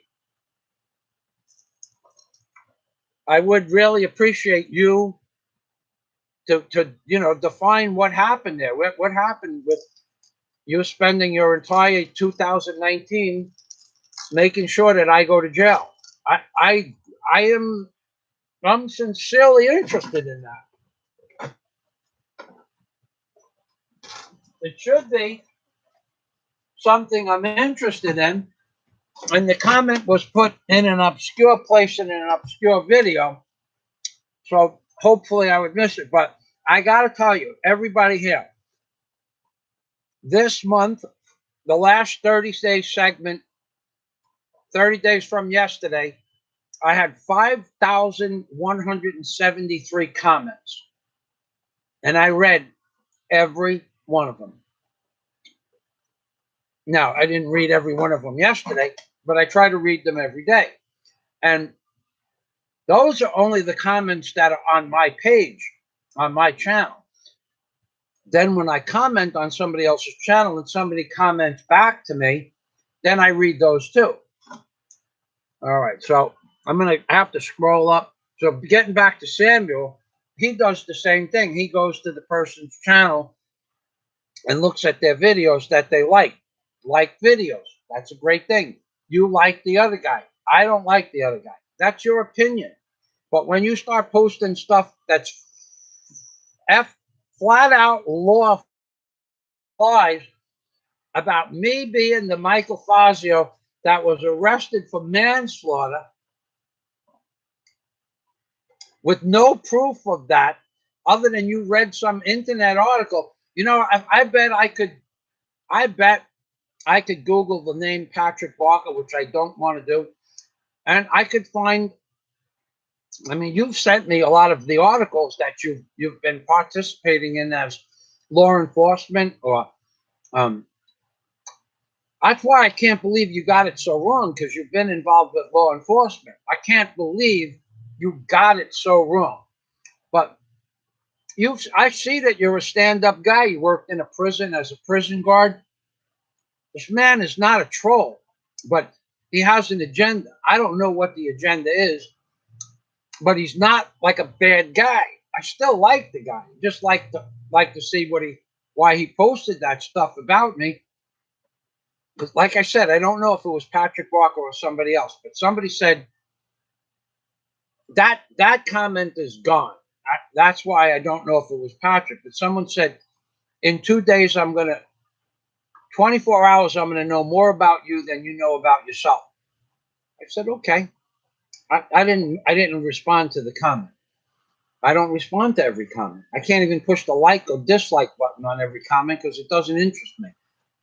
And then Patrick Barker said he's going to spend 2019 to get me in jail. So, and then after that, we become, friendly with each other. And he wanted to come and meet me, and I had no problem with that. I still have no problem with that. It probably won't ever happen, but I have no problem with meeting him. Okay. Okay. So the problem is that people can be anything they want on YouTube. Patrick told me that he was a police officer, and he was, no, he didn't say police officer. He worked in law enforcement.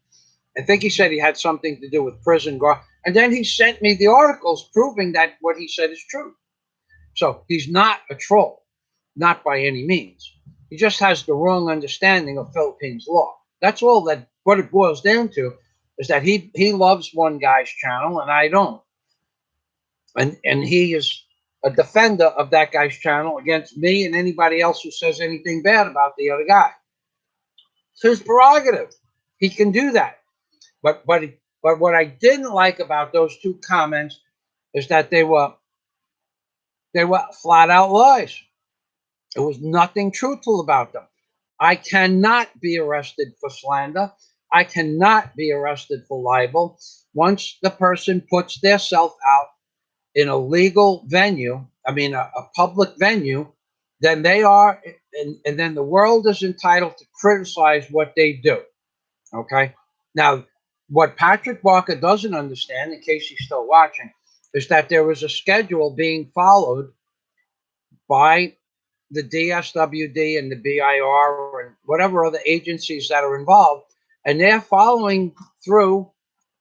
There are a certain amount of days that you respond to something, and because I'll give you this example. I don't even care about this anymore. I'm telling you that there's a schedule that's being followed. And shortly, I would say by what I understand, sometime middle or end of January, there should be a decision that's made. So everybody, including myself, is going to eat our words and that we were wrong, but we weren't wrong. But what happened is the Philippines government went against their own laws. That's possible. That the Philippines government are going to make this one snap decision in the last 75 years to go against their own laws, bylaws, and principles that they run their country on for this one person that Patrick Barker is defending. The one time in the law history of the Philippines, they're going to go, our laws don't count for this man. They're going to say our laws don't count for this man. For this man and this woman, our laws don't count. But for everybody else before and after, our laws are going to count. That's what your argument boils down to. So, and then as far as libel and slander, the corporate lawyer that I met was to introduce somebody who's clearing hundreds of hectares of land with tens of thousands of trees, and they're gonna mill them down, and they're gonna bring the stuff back to America, actually to Canada. Okay, so he needed a corporate lawyer to get the permit to bring exotic wood from the Philippines to America. He needed a corporate lawyer. He owns the land already. He owns it lock, stock, and barrel with him and his wife, Philippine. So he needed a corporate lawyer. And I'm walking down the block, and the guy's looking around like this, and and I'm thinking he needs help. He's a foreigner in the Philippines, and I happen to know Tagbilaran pretty well. So I said, "Good morning. My name is Michael Fazio. Are you lost? Do you need assistance?" Because you could see he was looking for something. He says, "I'm looking for a corporate lawyer." I said, "Oh, what kind of deal are you doing?" He goes, "Well, I have so many hundreds of acres of land, and I'm clearing them with it's old growth mahogany trees. I'm clearing the land and coconut trees. I'm clearing the land, and I'm going to mill it down on site, mill it down." The guy was a very well, he's smart dude. Okay, what he actually did for a living was he repaired electronics for the United States Air Force in helicopters. He did anything that had to do with avionics and electrical radio systems and whatever you do in a plane that has to do with electronics. He was certified to repair just about anything in any aircraft in the military. So he had a good job, and he was a smart dude. And then I said, "I'm an A&P jet mechanic," and he appreciated that. So I said, "What can I help you with?" So he said, "I'm looking for a corporate lawyer." And I said, "Well, did you find one yet?" He goes, "No." I said, "Well, I happen to be on my way to a corporate. I happen to be on my way to a friend of the mayor of Panglao, of Bohol, okay, of Dowie. There's a mayor in Dowie. There's a mayor of Panglao. The man I'm going to meet is a friend of both, okay, all. It's a group of people. It's a giant circle jerk of friends that all get together, and they determine what's going on in the Philippines. They determine what's going to get zoned, what's not going to get zoned, what's allowed to do, whose laws we can, who we can help out with moving around certain things, whatever needs to be done. So I'm going to meet the guy that you need to talk to, and that was just a karmic coincidence that he needed a lawyer, and I'm going to meet with the mayor's friends, the mayor of Dowie and the mayor of Panglao, close inner circle. That was the man who Daisy and I took out to dinner, by the way, the same day. So while I was talking to him, he was on the phone with his friend. When I walked into his office, he was on the phone with the corporate lawyer that I needed for the other man. I won't mention the man's name. And he said to me, I'm on the phone. When he hung up, he goes, "I just got off the phone with him." So I said to him, I had something that I needed him to. I had a contract that I wasn't sure about I wanted to make sure that it was worded right. I worded it, and then my lawyer reworded it differently. And I didn't like the way my lawyer worded it, to be honest. Turned out that it was okay. It wasn't how I would have written the contract. It wasn't how he would have written the contract. But he said, "I'm okay with this. It's okay to go forward with this." So I said, "Well, I have another question and I asked him this question about this legal dispute that's going on in Bohol, and he was 100% aware of it. So I explained to him what I actually explained to him based on Patrick Barker's comment, that that there are people that want me to go to jail for libel and slander. He goes, they have 100,000 subscribers. He knows who they are. He goes, they're a public venue. They can do, you can talk, you can't lie, but you can talk about what the law states as opposed to what's going on. And that's what I did. So Patrick Barker made all of these continuous threats for about 4 or 5 days, and then he stopped, and then all was well until Samuel had him fluff up the feathers in the pillow. Thank you, Samuel. And there's nothing wrong with that. Good conversation on YouTube. All right.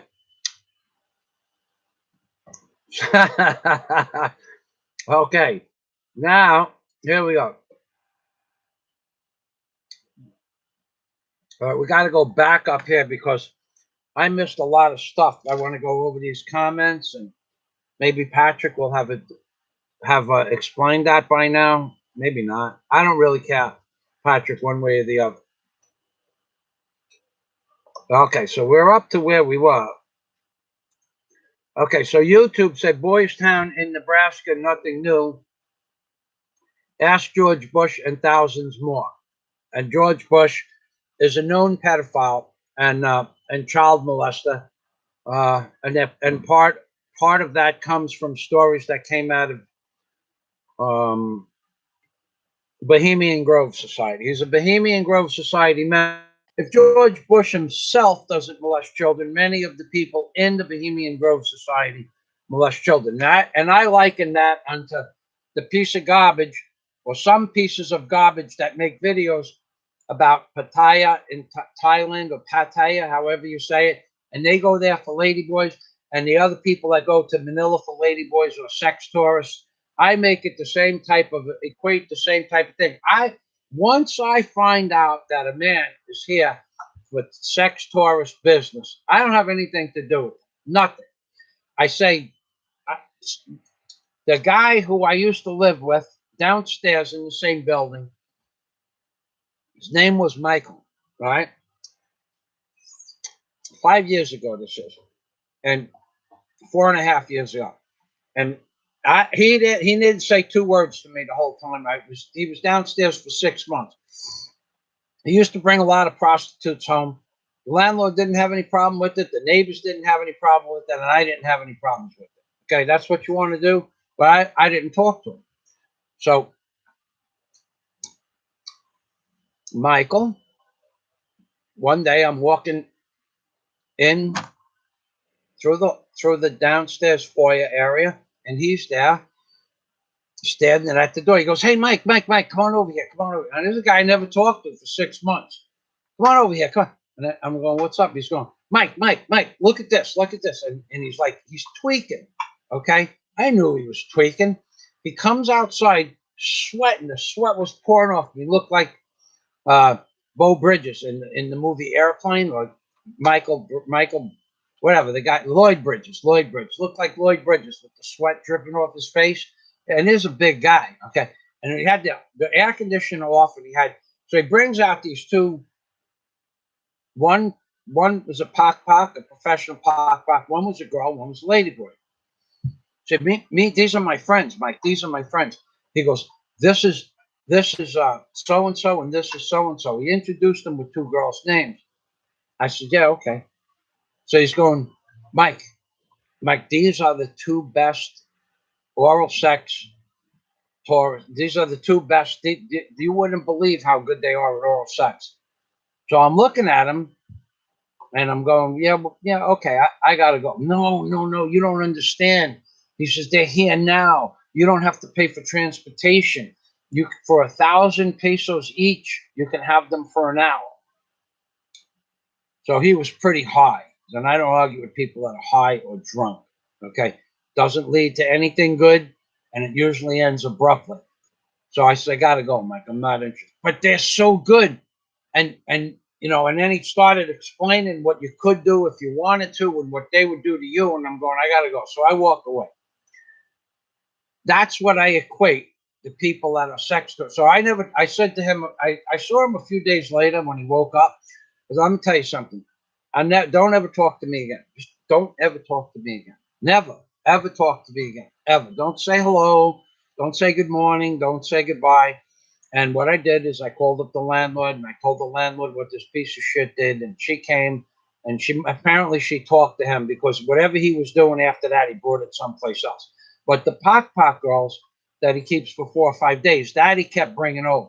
But he kept that tweaking and the ladyboy stuff to himself after that. So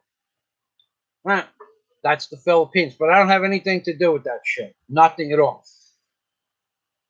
The corporate lawyer said I got nothing to worry about. Oh, so when my friend got on the phone, he everybody knows what Patrick Walker is talking about. Okay, I just don't mention their name. Everybody knows. Every politician, every police officer, every captain of every precinct in Bohol and Panglao, every most major business owners. Most major players in the political field, they all know. You go to any tourist bureau in Bohol or Panglao, they all know who Patrick Walker is defending. Okay, don't make a mistake. This isn't some little thing.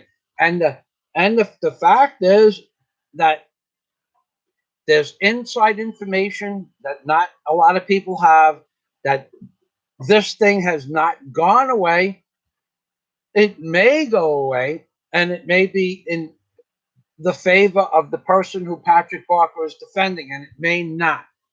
But you posting all that shit about me being arrested for manslaughter and posting that shit all over the internet, I didn't appreciate that. Not one bit. But I let it slide. But Samuel is the kind of guy, Samuel's just that kind of guy that just got to break balls. So, and who am I, to not follow up. See, Patrick, this is why I did this, okay? In case you're still watching, in case you're waiting for me to say something stupid, because I don't say stupid shit on YouTube. I say stuff that's crazy, but not stupid.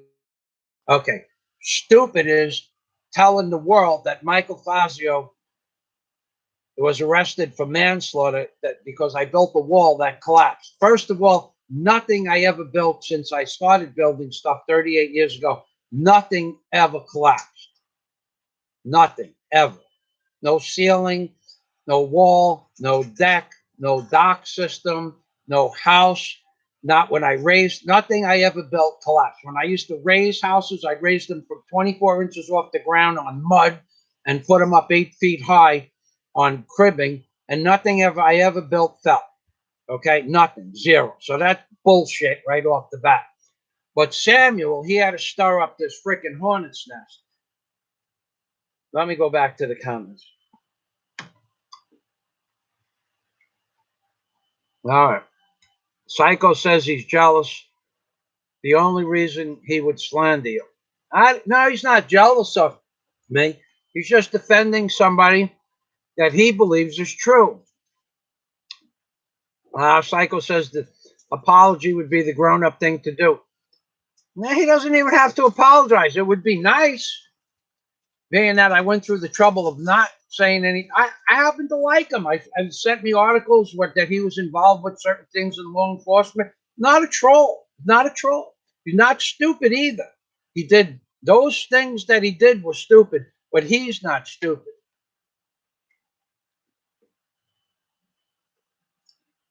Where's Bosco? The love is flowing. LOL. Okay. Samuel, the wrench.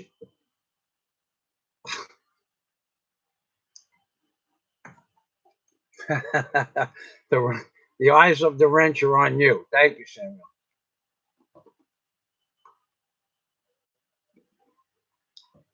News here says FEMA is feeding and caring for the migrants. I don't know. I didn't read that. I read a lot of stuff.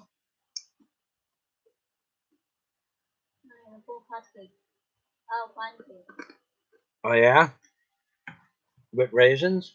Yeah. I put all of this, yeah? Well, you know what, honey? Here's what we did yesterday. Yesterday we did the whole bag and one egg, right? So how many eggs did you put in that?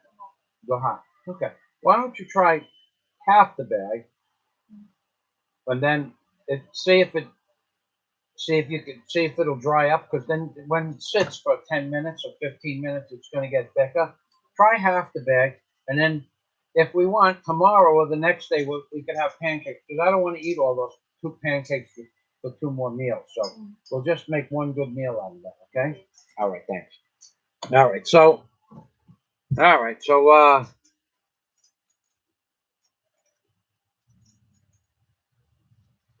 Yeah. Where's Bosco? That's the first I heard of FEMA helping the migrants. I wouldn't doubt it.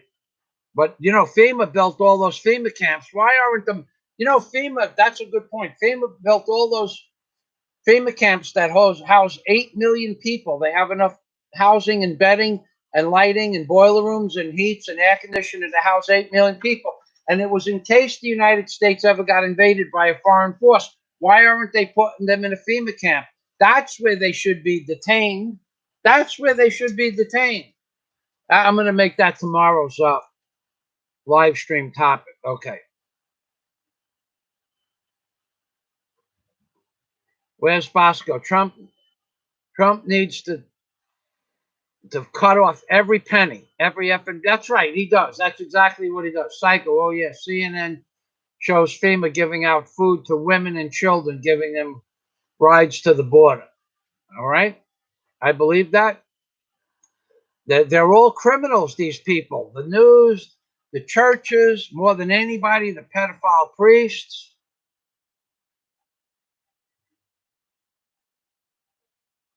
All right, so I'm gonna try to get down to the bottom of these comments again. Maybe Patrick has something that he wants to say. Where's Bosco? Where's Bosco with the smart aleck? You gotta like Bosco. Patrick is long gone. Back to circle jerking. I don't know where Patrick is. I would say if I had money to wager, which I don't, if I had money to wager, I would say that Patrick Barker is still watching. I would say that. And while he's watching, I would say he's trying to figure out why he said that. Because now, being that I reviewed where he wants to spend all of 2019 to get me into a jail cell in the Philippines, I probably think that maybe I shouldn't meet Patrick Barker like that we were going to meet when he came to the Philippines. So, Patrick, I don't know if that's still your intention, but I think what you should do is just wait a few more months. Everything got slowed down because of All Saints Day, and there was another holiday during All Saints Day week. It was a long holiday weekend. It wasn't All Saints Day, and then all the people that were important, not to that case that you're talking about, but all the important people of the Philippines had a conference meeting, 5 business day conference in Palawan. That set everything back 7 to 10 days. So where I could have told you what day he was going to receive a certain piece of paper on, and based on the 5 people, I could have told you exactly what day certain papers were going to be presented, and I could have told you exactly what day he would make, a counterclaim to those papers. But I didn't, because then I would show that I knew what was going on behind the scenes. So maybe you should just let all that stuff lay low, like everybody keeps saying, and let it play out. But no matter what, I am not liable for slander or libel, and nothing's going to happen to me. Not a damn thing. And I'm not going to jail for libel or slander. I can't be charged criminally. And now I have it under the same guise as from a corporate lawyer who does work for the mayor's office and my personal lawyer who does my contract work. So I'm not worried one bit. We'll leave it at that. I'll just go through these comments.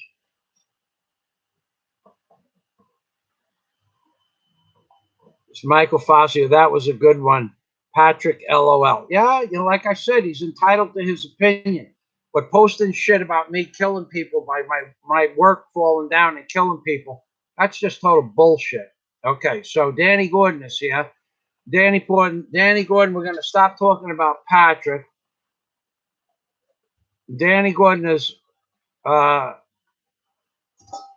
been with me for a long time on Patreon. We've spoken in person. And I did leave a message. If you wanted me to call you, I would call you. If you're up when I'm done with this live stream, just let me know. Okay.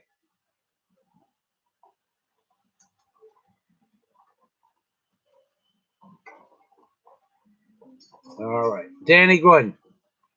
Sometimes the Philippines can be a bizarro world. Yeah, that's right. I guess. Oh, Danny Gordon knows a lot about the Philippines too. He's not a guy in America watching Philippines videos making rash decisions.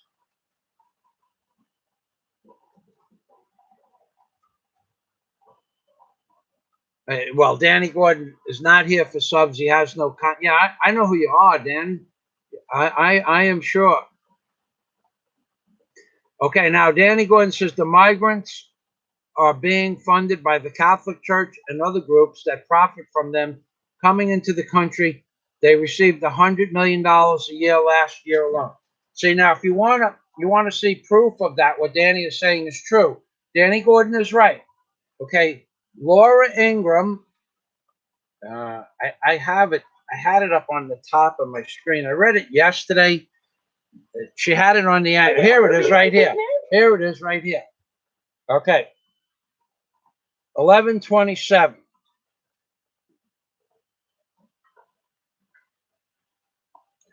I have it right here. I'll give you the article, Danny Gordon. If you want confirmation on what Danny Gordon just said, I'm going to give you the confirmation right now.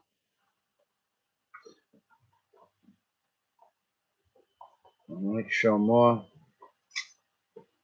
All right, it doesn't give you much information, and I can't read the comments because I'm going to have to reload the page. Hold on a minute. I'm going to reload the page, and then I'm sliding. Like, these names are just like kind of. Oh, da. Quiet. Okay, now, where did it go? Went over there. Hold on a minute. Wow, now I got it in the wrong place. Okay, let's put it back. Putting out there and. Let's put it back into over here and bring it over to the end.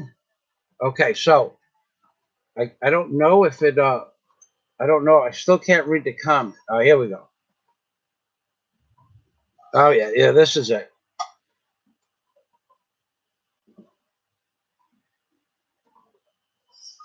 Okay, here's the article that proves what Danny Gordon just said, so that you guys can read this stuff. That's the name, and here is the link, and I'll give you those two pieces of information at the same time. There you go. That's the name of the article, and here's the link to the article. Okay, so the Catholic Church and other groups that profit, yeah, but they're charging $1,200 a day per migrant. 2015, they were charging $1,200 a day. I'm sure it's a lot more. Samuel says, just doing my job, letting them know that the wrench never forgets a name and a page or a face, not even their comments. LOL. Yep, thanks, Samuel. Okay, Danny Gordon, following the money always, and you will find the people's motives. And that goes true for my conversation here with Patrick Barkle. Follow the money, because that's what the government is going to do.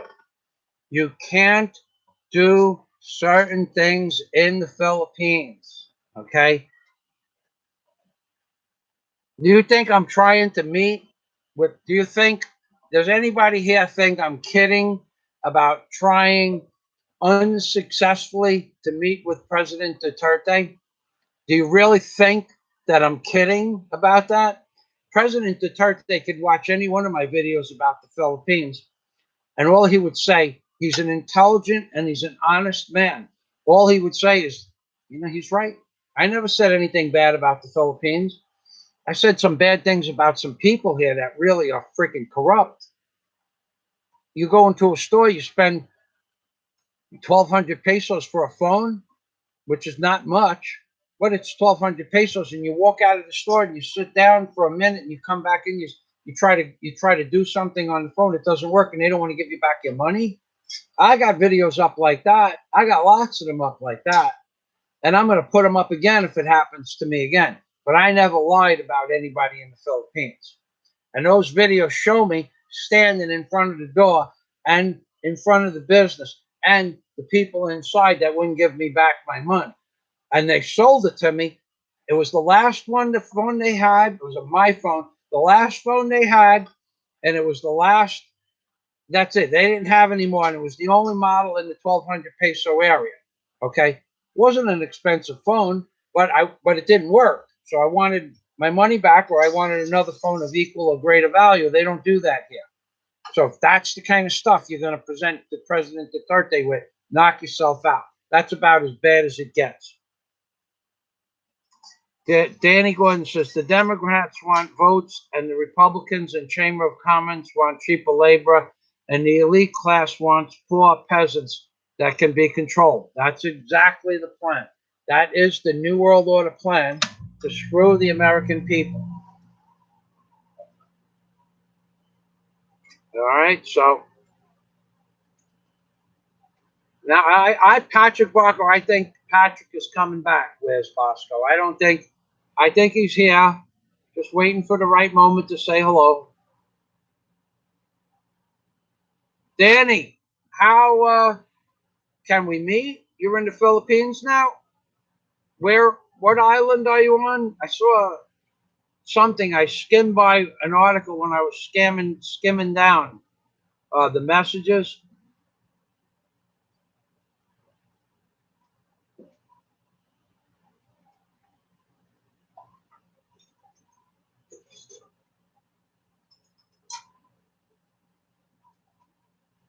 I missed something by Psycho. You want some? Yeah. Is that mine or yours? Thank you. Hey, come here.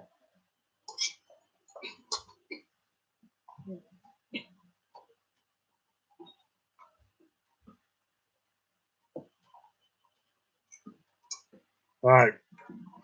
I'll just open the door. You want? No. What, honey? No, thanks.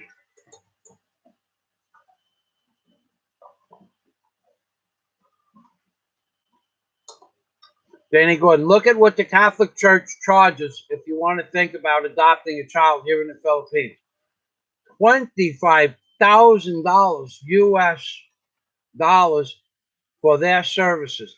It is a business and a cash machine. Danny, I didn't know that. Holy moly. Holy moly, back man. That's ridiculous.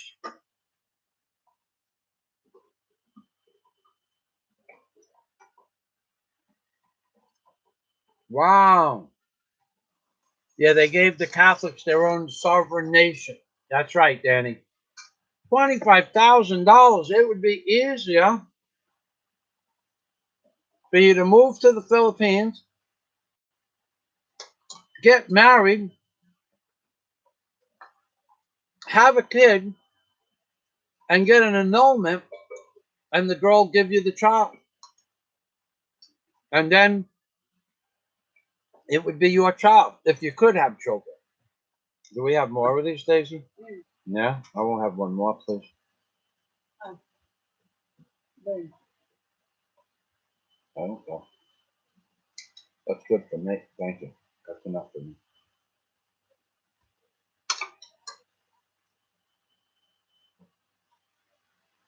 All right, Scott.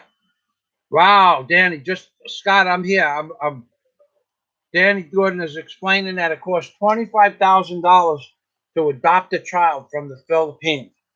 Plus, you probably have to be here for several months. Thank you for the information, Danny.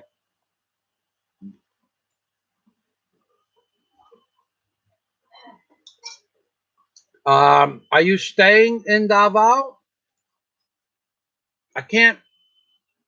Are you staying in Davao? Are you going to be in Cebu? Are you coming to Bohol? Scott Del Fuego. Good morning, Scott. Or good evening. What a pain to connect. Got the abrasive package, Michael. Yeah, that was a good company. I ordered that stuff from. Scott,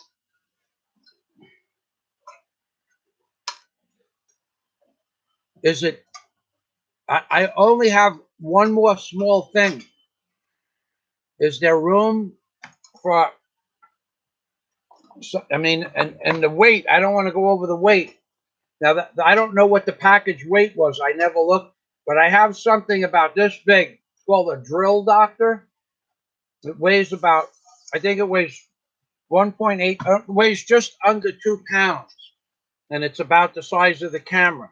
Is the box going to go overweight if I send that? That's the last thing I need. The What else? the saw. The what? The saw. The drill doctor? You see the steel saw or No, the the drill. package saw ba?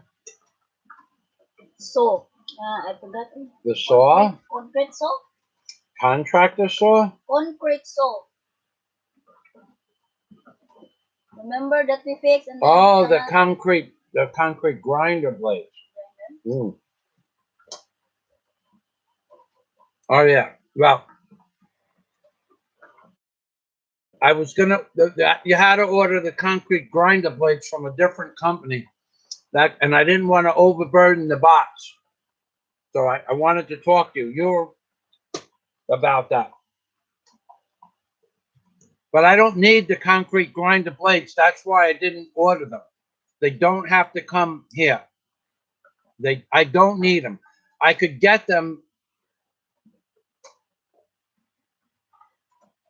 I can get them another way if I needed them. But thanks. So just let me know if the box is already at the weight limit. I don't know what size box it is actually. Thank you.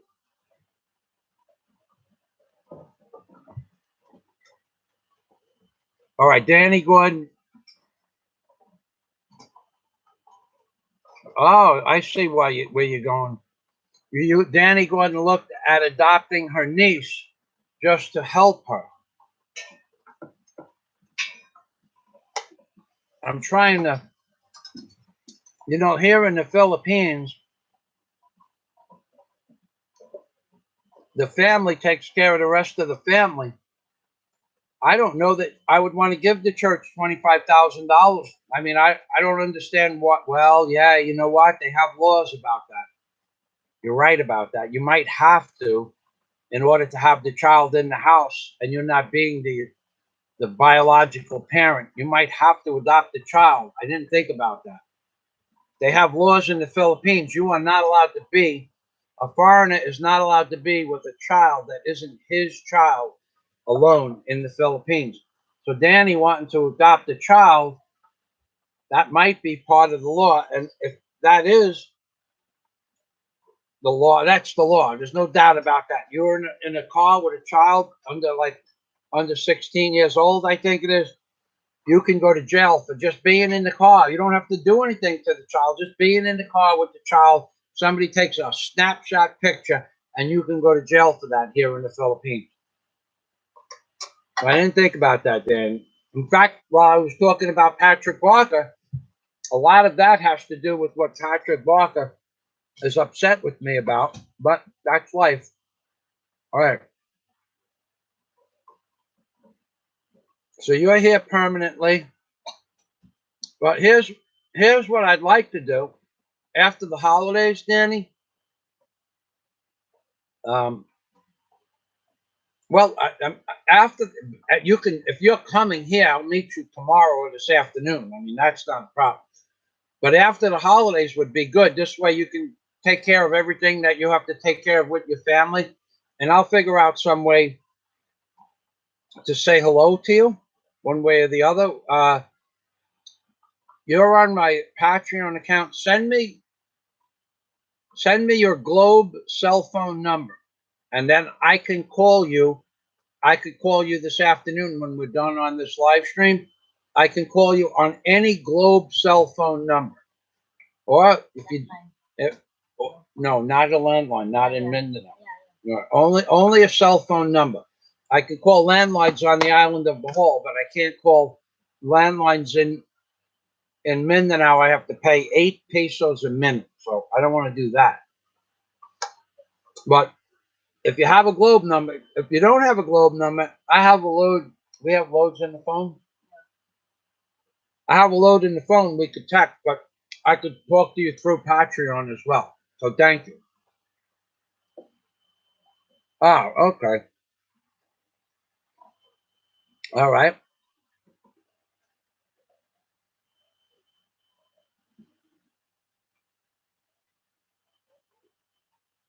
All right, Scott. I will divide it into 2 if we need. No, I don't want you to do that. This is delicious. Thank you, Daisy. Very good.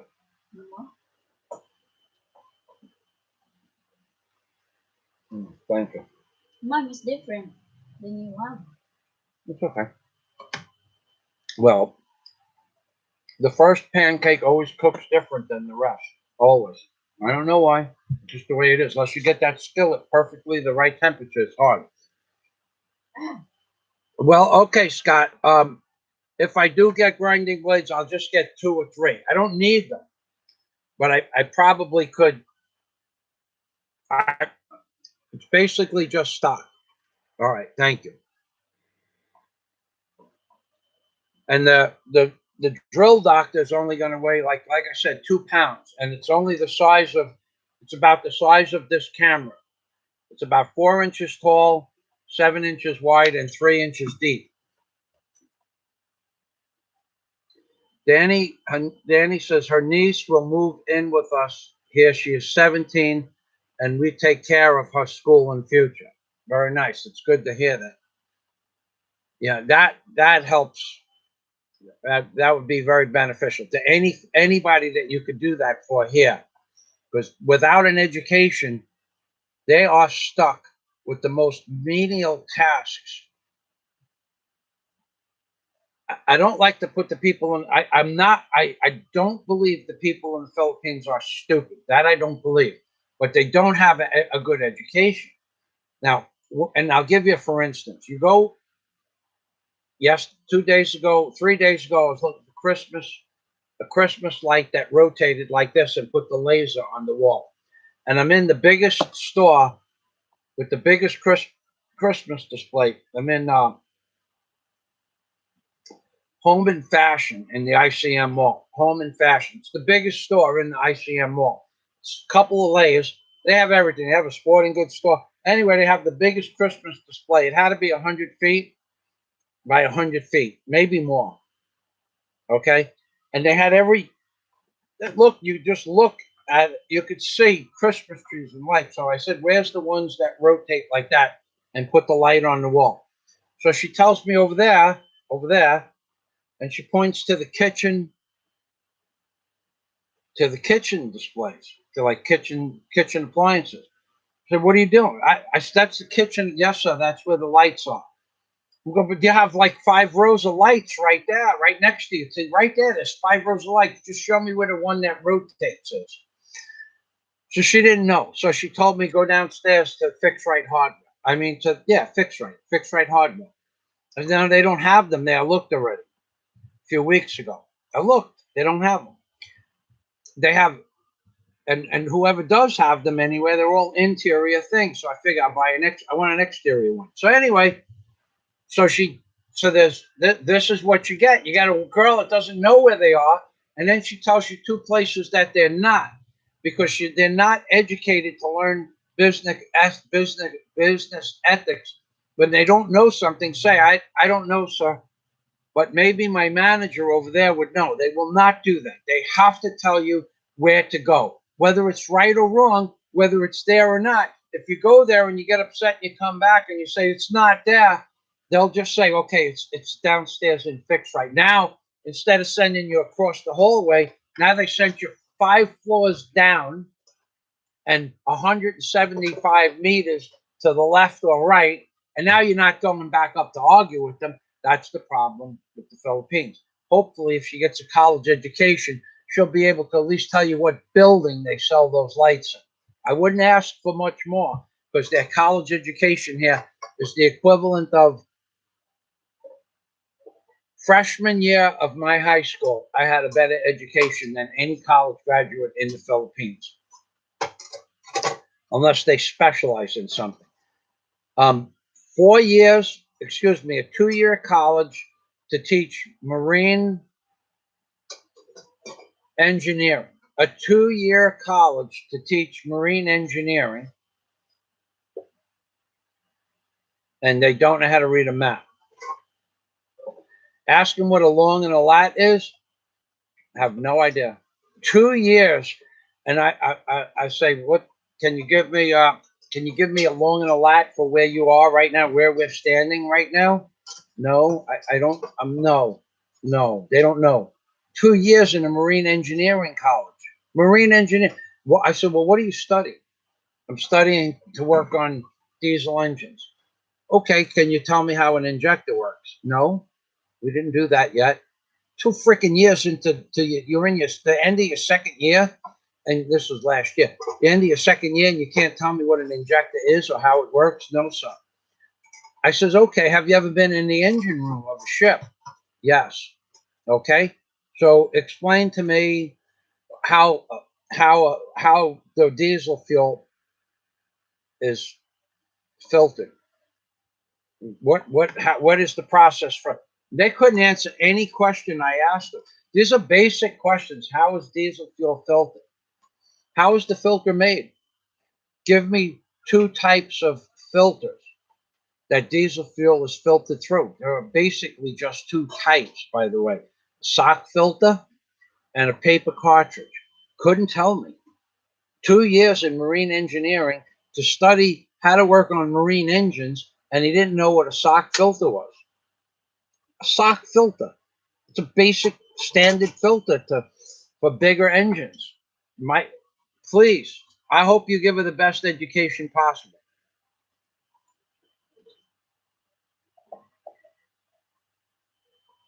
Danny Gordon confirmed what I said. If the child is family, okay. So if the child is family of your wife, you're okay. I didn't know that. Thank you for posting that.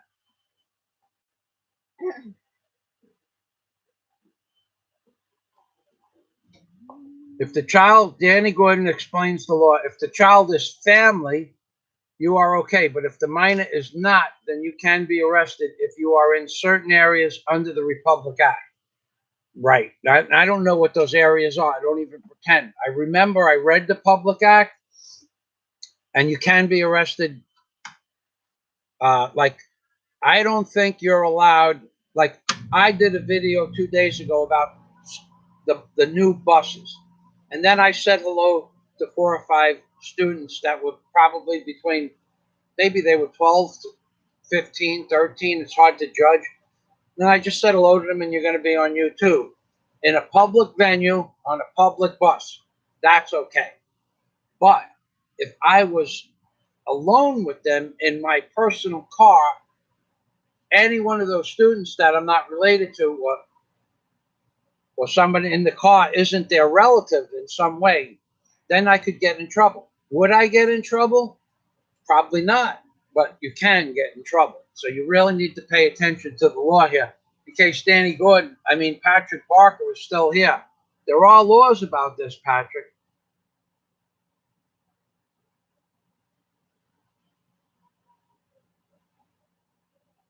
Okay, Danny, you can get a Globe number. Okay, I can't call Smart. I have a Globe landline that allows me to call any cell phone Globe in the Philippines.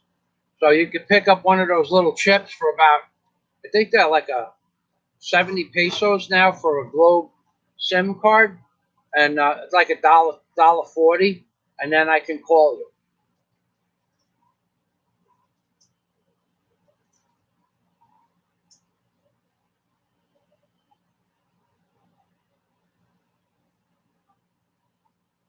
Danny explains that he has helped several family members with college over the years, but none that have asked. That's a nice thing. That's a good thing to hear. You know, Daisy's family is the same way. I got to tell you, okay, I'm with Daisy. Nobody is going to believe this. Honey, come on over here. She's, please.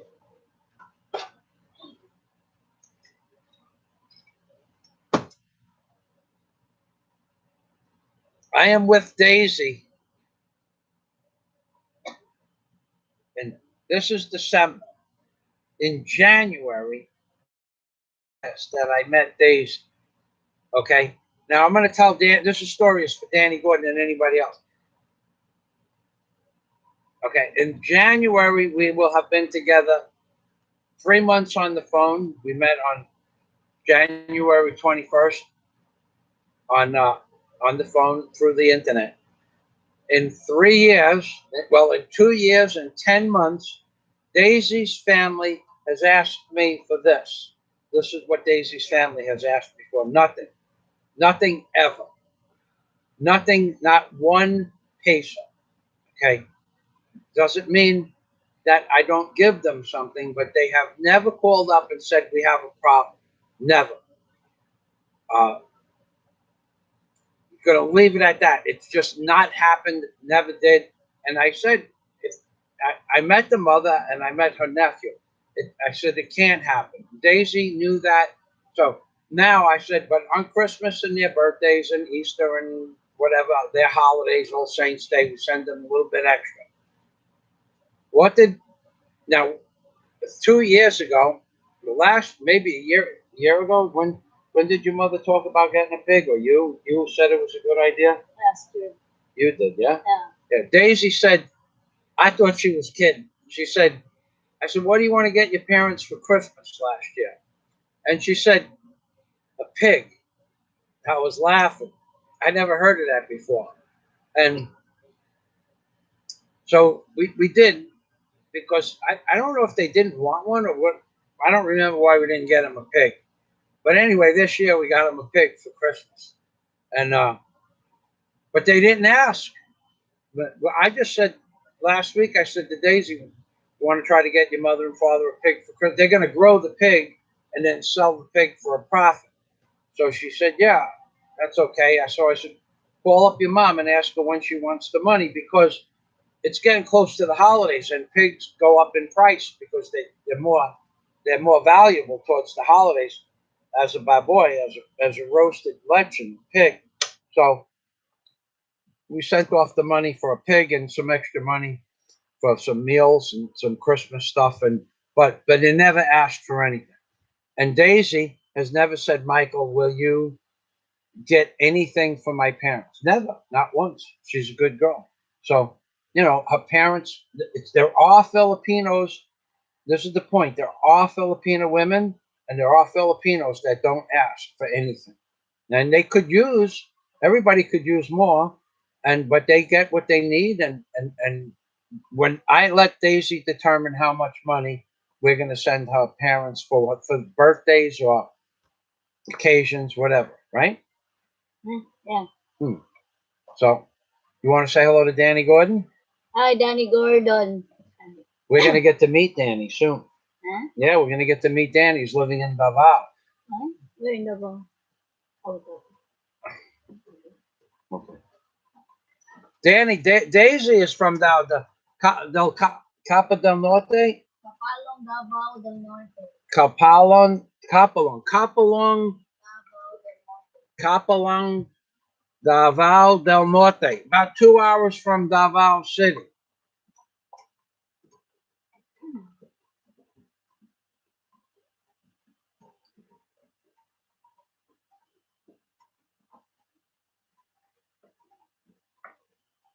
That's right, Danny. Yeah, that's right. Giving direction is not a strong point in the Philippines. I told the story almost on every live stream. I could see the jeepney depot I wanted to go to. I'm looking at the jeepney depot that I want to go to, and I ask directions, and they send me 2 blocks this way. They sent me in every direction but the jeepney terminal. That's what you need to get used to. Joe Burke, Bundy. I had the same problem trying to get a ring sized in Cebu. I tried. Oh, okay. So Joe Bundy's talking about my cell phone problem. Joe Booty. I had the same problem trying to get a ring sized in Cebu. I tried Ayala and SM Mall, and all the jewelers gave me a runaround to others that couldn't do it either. That's right. They will just send you anywhere on any wild goose chase just so that they don't lose face to say they didn't know where. Yeah, that's right, Joe. But they will not tell you. No Filipino. Well, no, that's wrong. I have a neighbor. When you ask him a question, he'll tell you yes or no or I don't know. But usually he's 45 years old. He's really real. This guy is smart. Doesn't use his smarts for smarts, but he is smart. He'll tell you he knew the price of he but he'll tell you I don't know. He'll say I don't know. He's smart enough to say I don't know. So I can't say all. I'm just saying most. Where's Bosco? Saving face. That's right. Scott Del Fuego. Herbert. Well, hey Scott. Good news. H.W. Bush is dead. That's the piece of garbage that sold America to the Talmud, the sociopathic bastard that sold America to Talmud law, Talmud law, the Noahide laws. That's the son of a bitch on March 5th, 2005, and to March 5th through 7th in 1991. That's the son of a bitch that sold America to to the to the Talmudic philosophy and instituted Noahide laws in America, where right now, today, a police officer can walk up to you and ask you if you're a Catholic. They can, if you say yes, they can grab you off the street and they can chop your head off. That's the law in America now. Don't believe me? Look up Noahide laws and George W. Bush. Look it up on my channel. I'm not going through the trouble.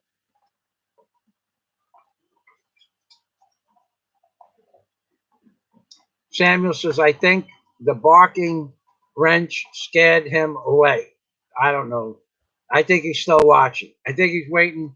I think he's watching and waiting in the wings.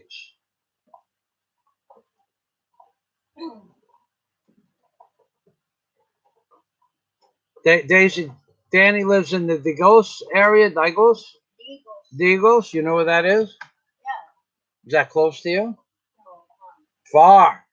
that is, Davao City is Davao del Sur. It's the same town. Davao City? Yeah. He lives near Davao City?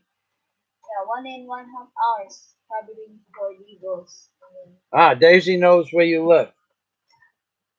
If Daisy, well, Daisy's not going back to Davao for another year, next year for Christmas. This year, Daisy and I are spending, not only, last year you went away for Christmas? No. This year, last year, stayed here? Yeah. Oh, June, that's right. You left June to July. This year, Daisy and I are going to spend Christmas, and January 5th is her birthday. She's going to be 25 years old. And then January 21st is our anniversary. So we're going to have 3 occasions to celebrate. Okay, so let me get back. Let me get back to it. Yeah, Bush pronounced dead, buddy. That's good. Psycho has a good question for you, Danny. Only you can answer that. Danny going, Bush was in Dallas the day Kennedy was shot. He actually worked for the CIA. That's right, Scott. He did work for the CIA. That's right. I remember that.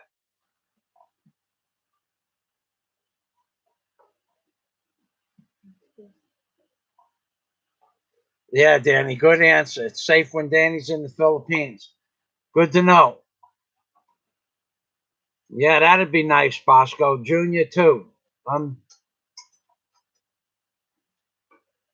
They destroyed this country, Psycho. They destroyed America. I'm telling you now. I am explaining to you. I'll just go get the article. You want to get sick? All right, I'll get you sick. I'm going to show you an article. I'm gonna go to my videos page, and I'm gonna get a video, and inside the video is going to show you that George Bush. You can go to my home page if you want to see this video, but because in the comments, it usually I lose half the comments before the end of the day. But in the comments, I'm going to give you the article. It's called President Scuminazi George Bush Sr. sold America to the Talmud Jews March 5th and 7th, 1991. It has 2,622 views, and it was published on January 7th of 2014. But I made it while I was still in America. So here is here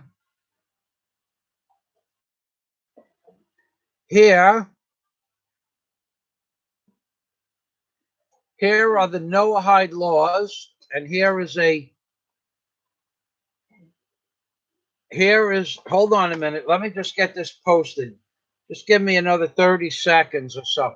Here are the Noahide laws, and here is the video showing you that George Herbert Walker Bush, sold the American system of life itself in America to the Talmud Jews on March 5th and March 7th of 1991. Now, you're not going to believe this. No one believes it, and I've never lied to anybody on here, and this is the truth. Okay? Here it is right there. That's the Noahide laws, where you can have your head chopped off for being a Christian in this great in America. You can have your head guillotined off for stating that you are a Christian in America, because that snaky scumbag George W. Bush sold America into the Noahide laws for money.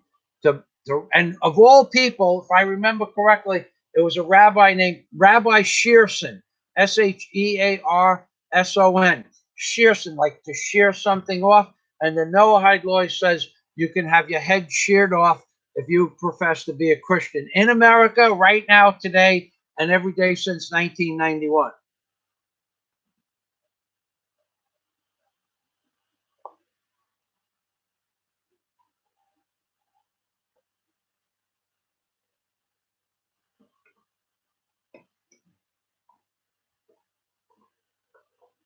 Ronald Weber. Wow, that would be good news. Obama and the Clintons asked to hand in their passports. News just in. Thanks for that information. Boy, oh boy, I'm going to have a field day with tomorrow. Tomorrow's psychopath. Maybe I'll just do the news tomorrow. Psycho. Bush Jr. gave us hyperinflation, sold us on a useless war we can't win and never pay for. That's right, Psycho. Danny Gordon. Bush was in a building that a policeman thought a shot came from, and he panicked and called in, and that is how we know he was in Dallas. Yeah, I know he was there, and I know there's all kinds of controversy that Johnson was there too, and that the whole thing is a sham, and that actually there were multiple shooters. I remember that. I kind of believe anybody here, certainly believe anybody on this page, especially Danny Gordon and Where's Bosco, because they have understanding of things in general. And I certainly believe there's more truth in what anybody on this page is saying than anything that came out of any newspapers. Do you know that the papers of how Kennedy got shot and his autopsy are still redacted to the point you couldn't even tell it was Kennedy that got shot, or how, or who, or why, or what angle? You know that those papers are still redacted? What was that? 1963, 73, 83, 93, 103, 113, 100, and that's 50, 55 years ago. 55 years ago, really? You can't tell the truth? Why did they put it in? And why can't they tell you the truth? because they're fucking you. That's why.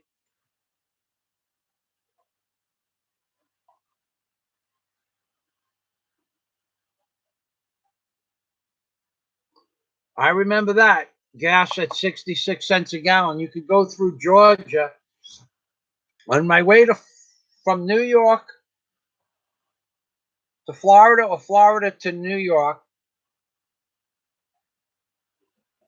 in 1993. When I started, I was touring around the country. I was paying 60 something cents a gallon for gas. Then Bush came into office and it was 89 or 88 cents a gallon in Georgia. And then it went up to $5 a gallon shortly thereafter. That scumbag.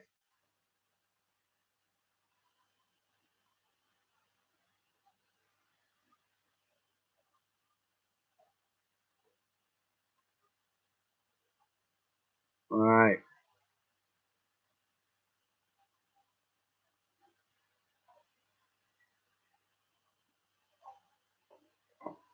Ronald Webster, thanks for the information. England sell out Scotland over Brexit.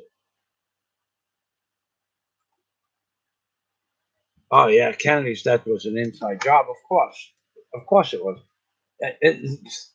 I am not an expert on the Kennedy death, but you know, Kennedy died. Kennedy was murdered. His brother was murdered.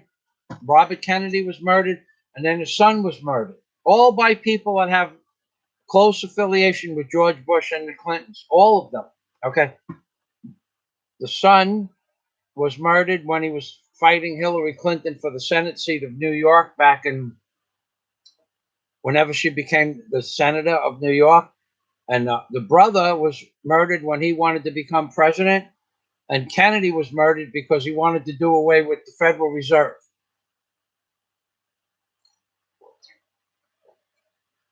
I'm not a wealth of information on the Kennedy assassinations, though. I really don't know about all of that. All right, so I really thought Pat Samuel. I thought you were. I thought you were going to have just. I thought there was the smallest chance, and you were going to be wrong, but you were right. It was the month of Christmas, and all through the house, that little creature was stirring, but as quiet as a mouse. He peeked through the cracks and lurked all around, yet the little mouse did not make even a squeak. Sam.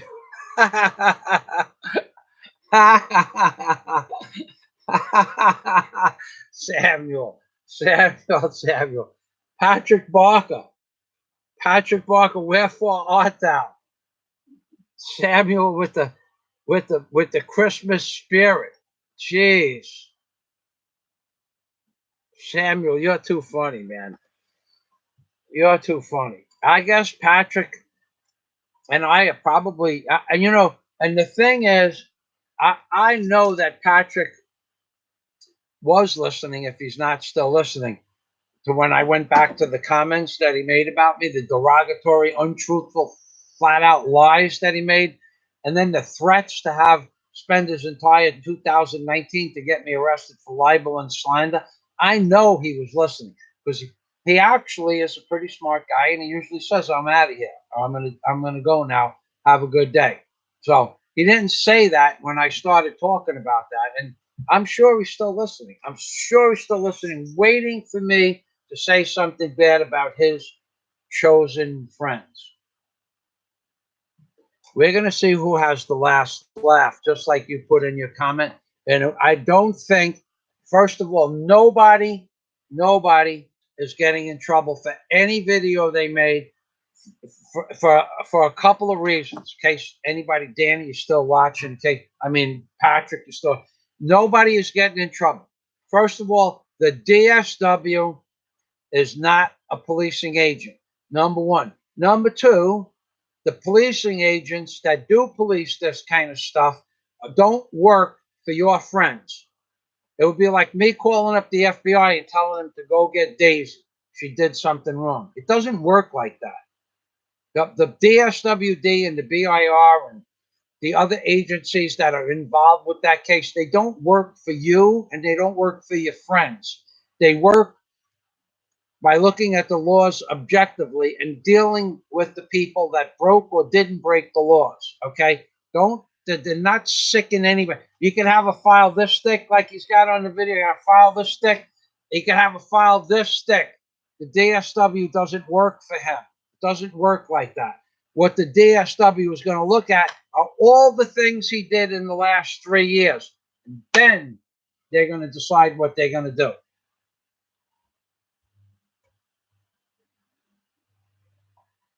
That's right, Danny Gordon. And the funny thing about Lincoln and Kennedy, a lot of coincidences. Look at his two presidents that wanted to do away with the central bank, Lincoln and Kennedy. Lincoln was shot by a man named Booth in a movie theater,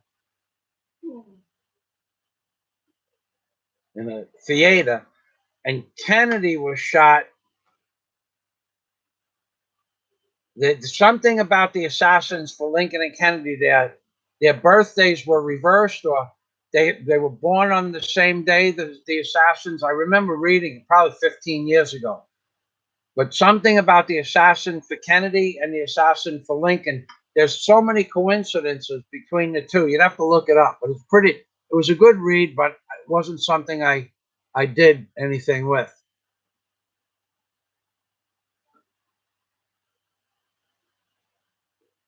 Yeah, Psycho. They don't have much luck, the Kennedys.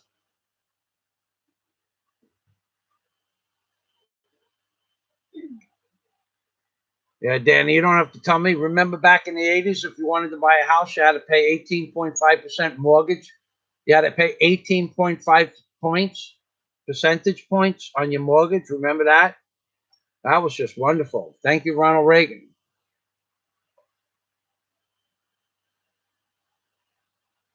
Yeah, Danny Gordon says, I know about Joe Kennedy. Joe Kennedy came into power by selling alcohol during the Prohibition.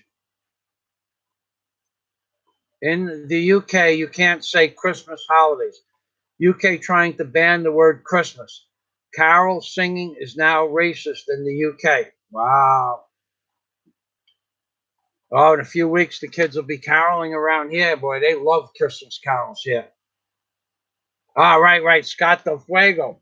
Right. Okay, it was okay. Lincoln had a secretary named Kennedy, and Kennedy had a secretary named Lincoln. I knew there was a reverse something there.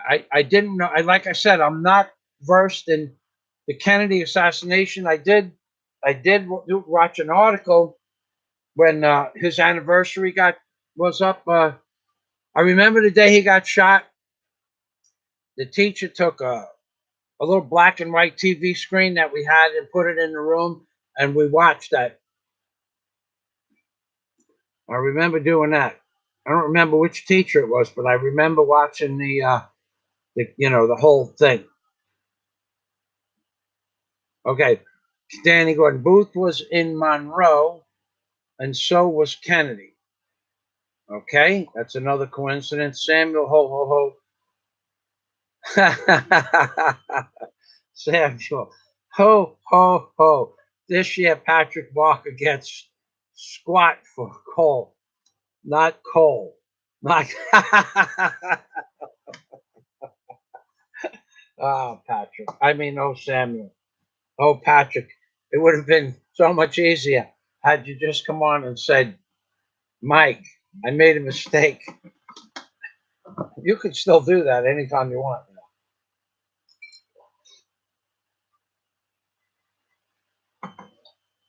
Honey, take this one.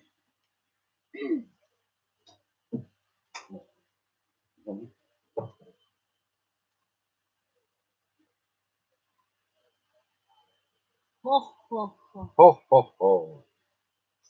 Yeah. Ayan naman. Hindi na Eat all. No, cocoa is not eat. I know, cook and not eat. Okay, let's check that for you. Okay. What Okay. are you doing over there? Hmm? What are you doing over there? Just arrange my clothes. Your clothes? Clothes. Clothes. How's your clothes? Couple.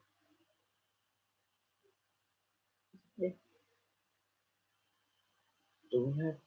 It's not good to eat candy because it's so freaking fat. I have the tea and with lemon. On the ginger.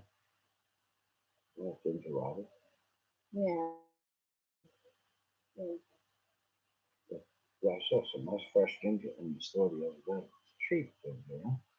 In America, that shit is like $20 a thousand pesos, 2,000 pesos a kilo ginger in America. Mm. Oh, okay. Wait, are you talking Yeah. in the morning? Yeah. Yeah.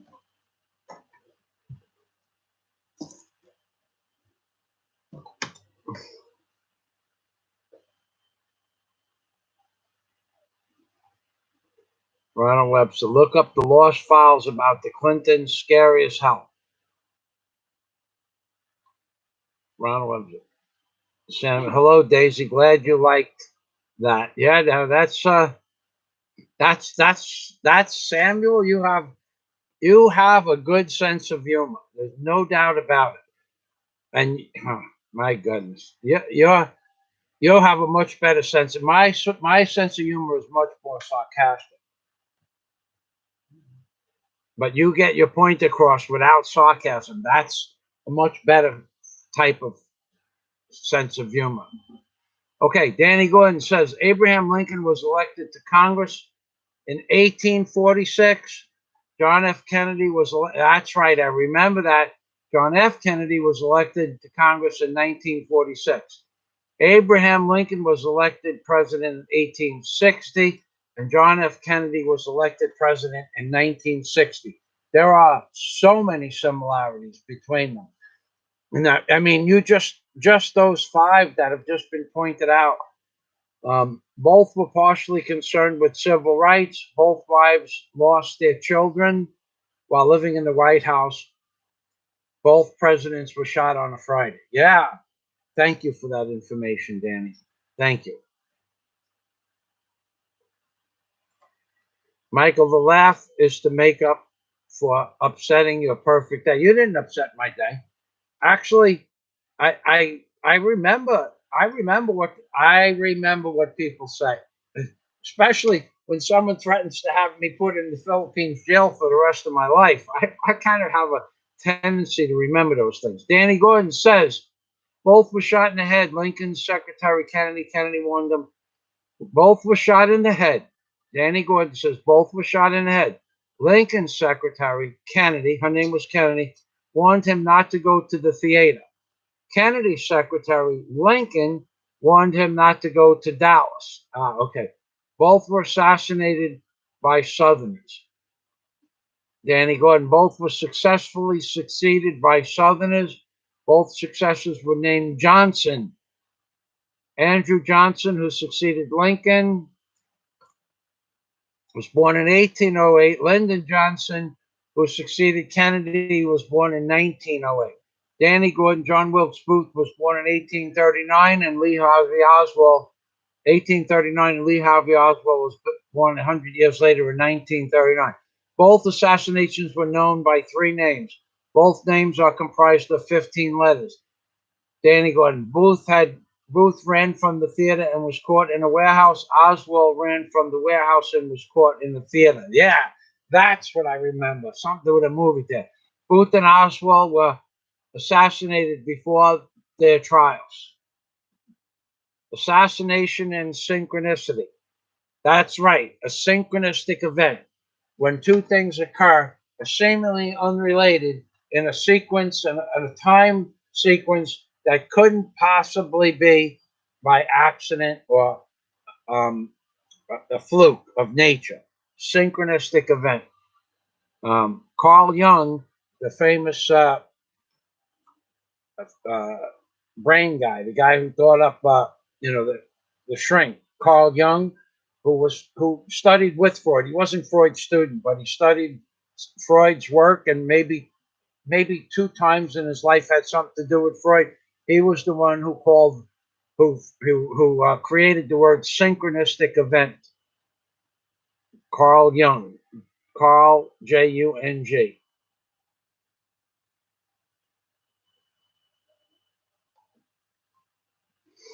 This comment made it into the big neon lights for sure. Ronald Webster, 1946. April. Hey, now hold on. Now you guys keep posting. I'm going to try to get up and copy all these comments. Now and again, it's going to cut me short. Damn it. Oh man, I should have did this before. Okay, I'm gonna copy what I can. I can't get anything. All right, hold on. Yeah, I don't know why YouTube is doing this, and I forgot. I should have.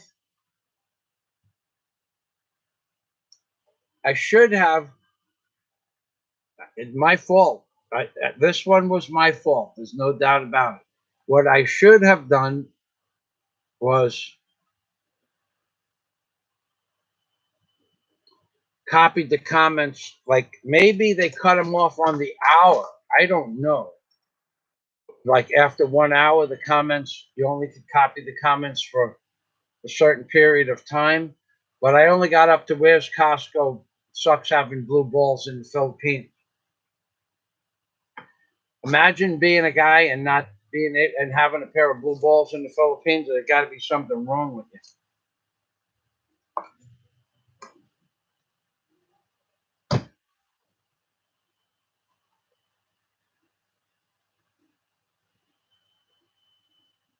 Wow, there's a ball inside a ball.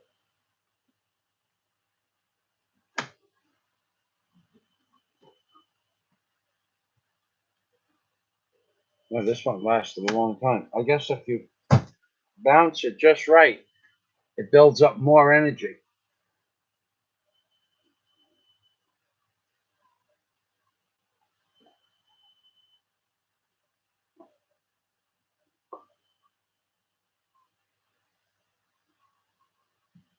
I'm waiting for these comments to load onto my page.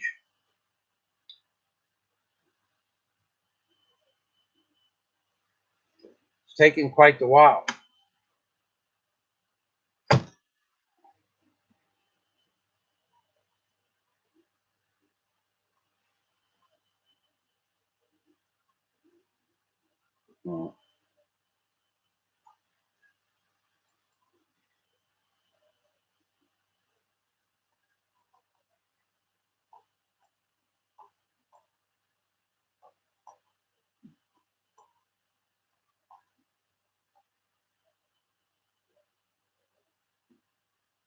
All right, so this is the Chinese building.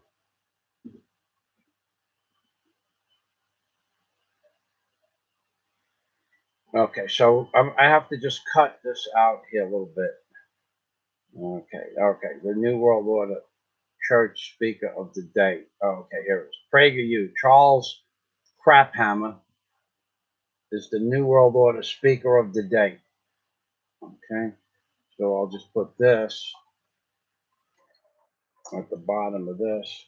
I had posted the name in the wrong place. I try to keep files on. Actually, I just try to keep files on the comments, and YouTube isn't allowing me to keep all the comments. I got to remember to try to do it every hour. Anyway, if Jeff Stieglitz is out there, I mention Jeff every day. Jeff Stieglitz was a super chat donator of $60 for a super chat dinner, and then another $10 for the sides. And I said to Jeff, "Would you like me to do anything special with that money?" I don't want to spend $60 on a fancy 5-star restaurant. And I said we would go. You know, do you want us to do anything special for that? Like, do you want us to go out on a boat, or do you want us to go? And he goes, maybe you could have a party for the children, have a party for your neighbors, but that wouldn't work out so good because there's 100 people. If I invited the neighbors, 100 people would show up, And then he said, look into catering. I thought he was interested in catering a party for Christmas. And I don't blame him for not being interested, because 100 people party from the caterers that I spoke with would have cost me roughly about $1,100 for 115 people, about $1,150, and then there would be the cost of renting the tent and the tables and the chairs, and to buy the forks, knives, spoons, and plates. By the way, a freaking wax-coated plate, a 9-inch wax-coated plate for anybody that's interested. A 9-inch wax-coated plate. You know, the wax and paper, like a plastic sheet. 2 pesos each in the Philippines. 2 pesos for a paper plate. It was 12 plates, and price tag was 25 pesos for 12 plates. When you want to buy the ones with the tin foil, there was tin foil plated ones. I didn't look at the price, but I just said, but I only got an idea of how much the cheapest garbage plate that would hold baboy and some sauce and some gravy was 2 pesos each. So anyway, that was not the problem. Then you have to buy cups, and aside from the $1,150 for the 110 people, basically $10 a person. The man was going to supply 100 pounds of baboy, 250-pounders. No soda, no nothing, just the baboy and 4 side dishes.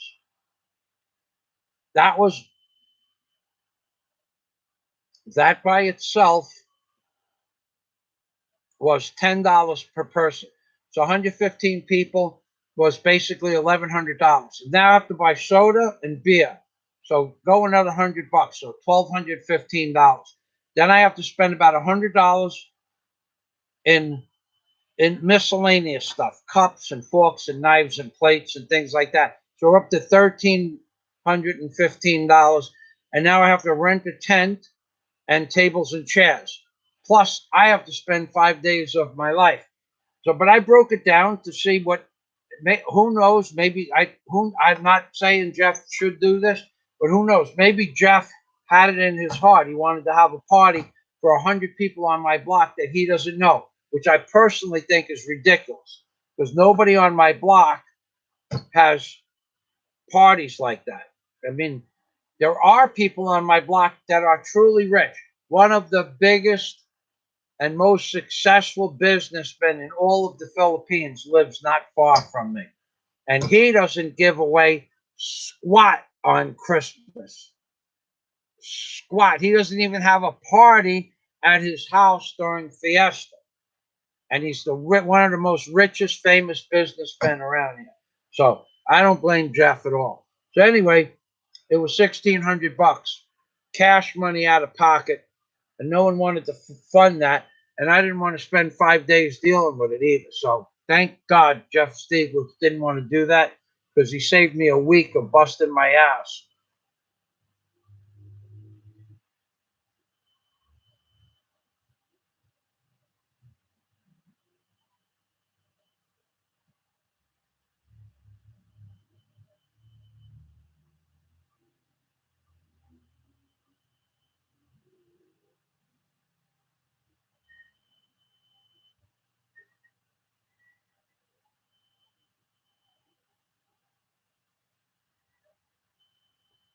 Huh. I'm at the wrong end of the spectrum here.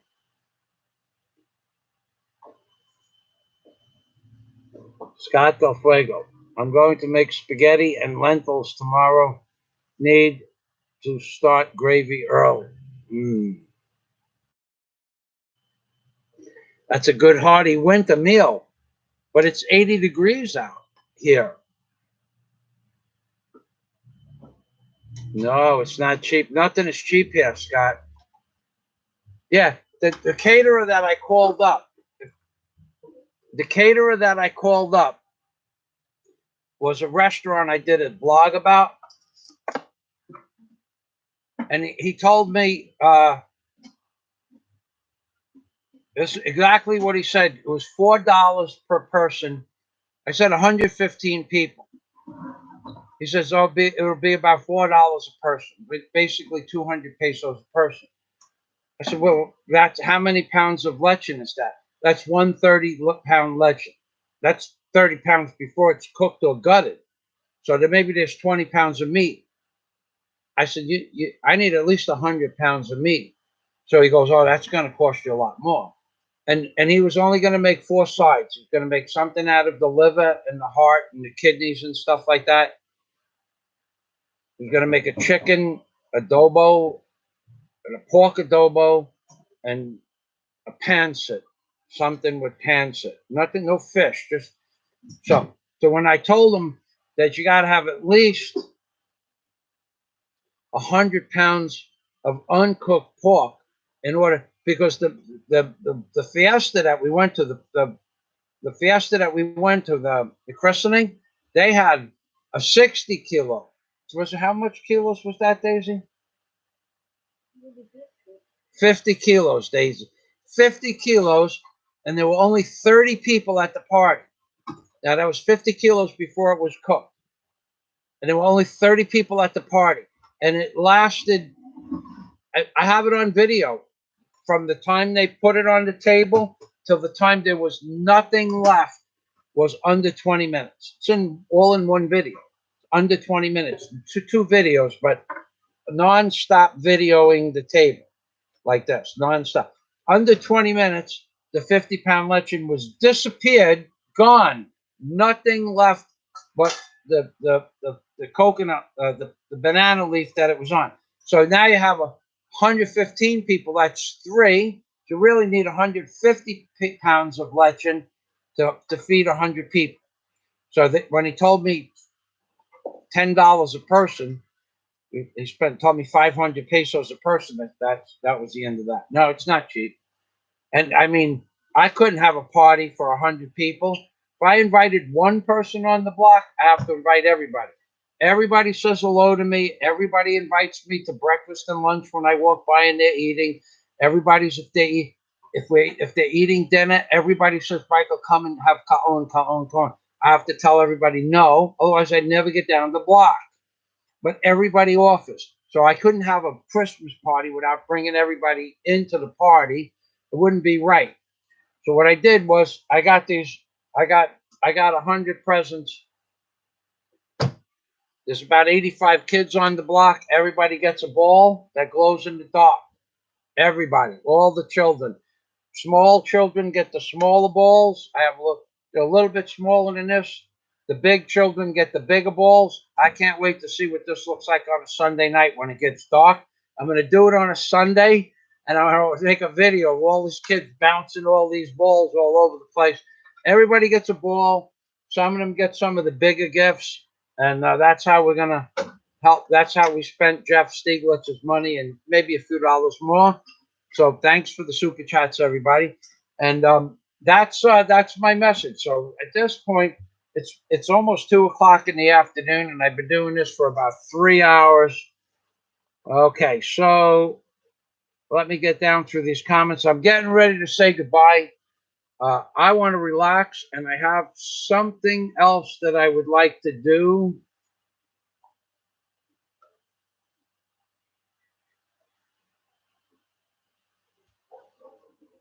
All right, Scott Del Fuego.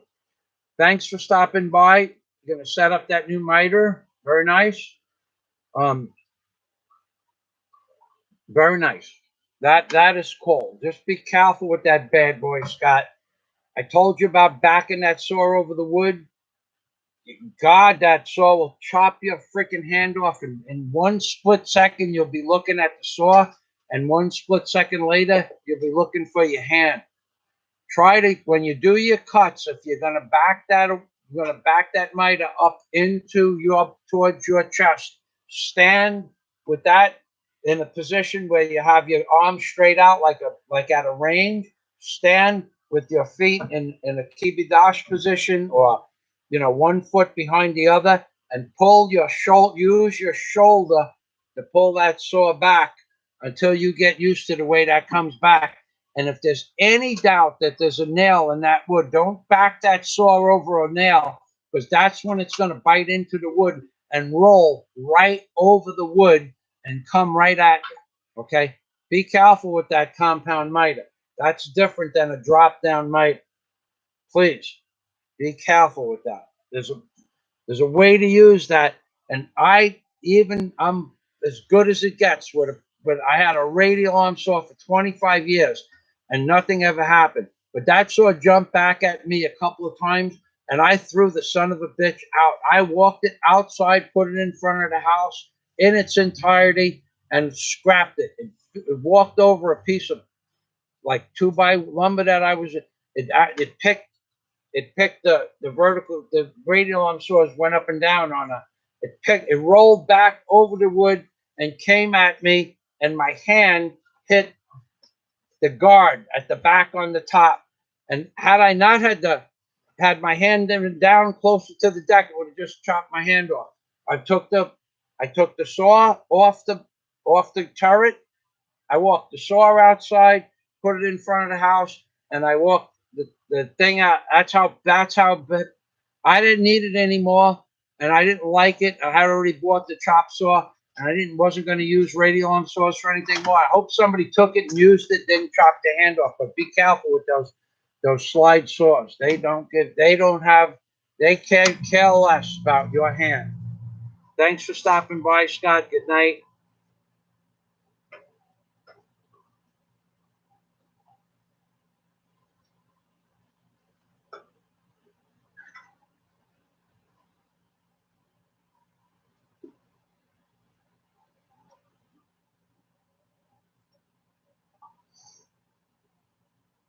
All right, I'm getting through the comments, and then I'm getting ready to say goodbye.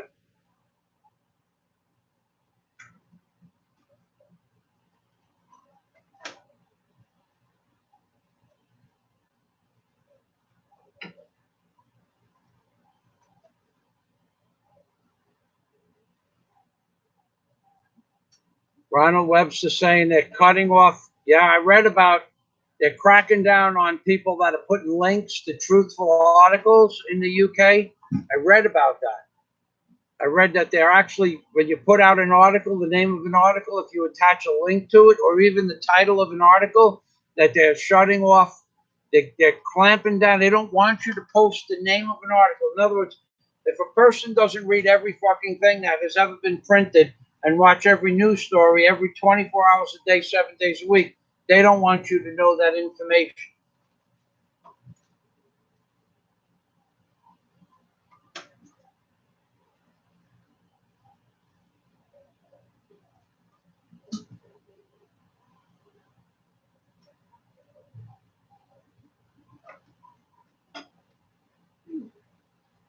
Yeah, Psycho. Bush fucked us with the heating oil. There's no doubt about that.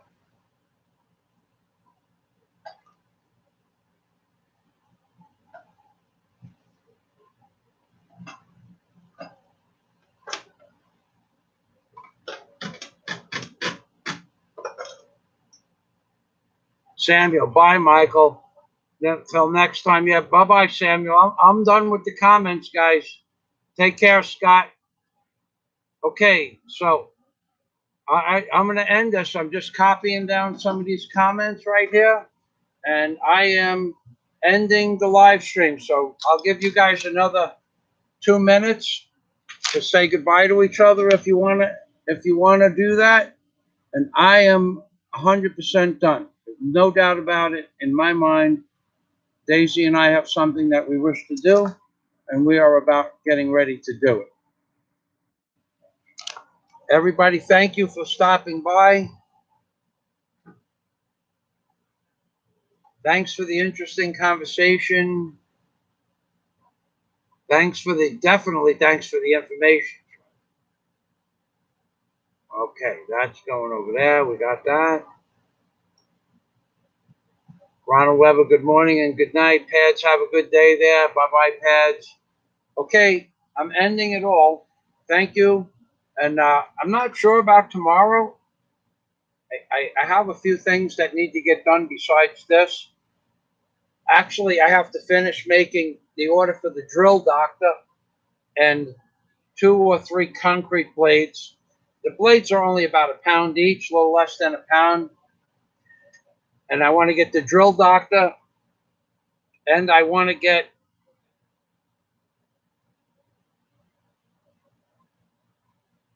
the outside housing for the Hero 5 camera, which I guess that didn't come yet.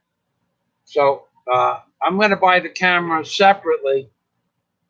I'm going to buy the camera housing separately. I found one for $17 on Amazon, and no shipping because the drill doctor is over $130. The shipping is free for my order. So I'm going to order the drill doctor and the outside housing for the Hero 5. One way or another, I'm going to have a housing. Bye-bye, everybody. Okay.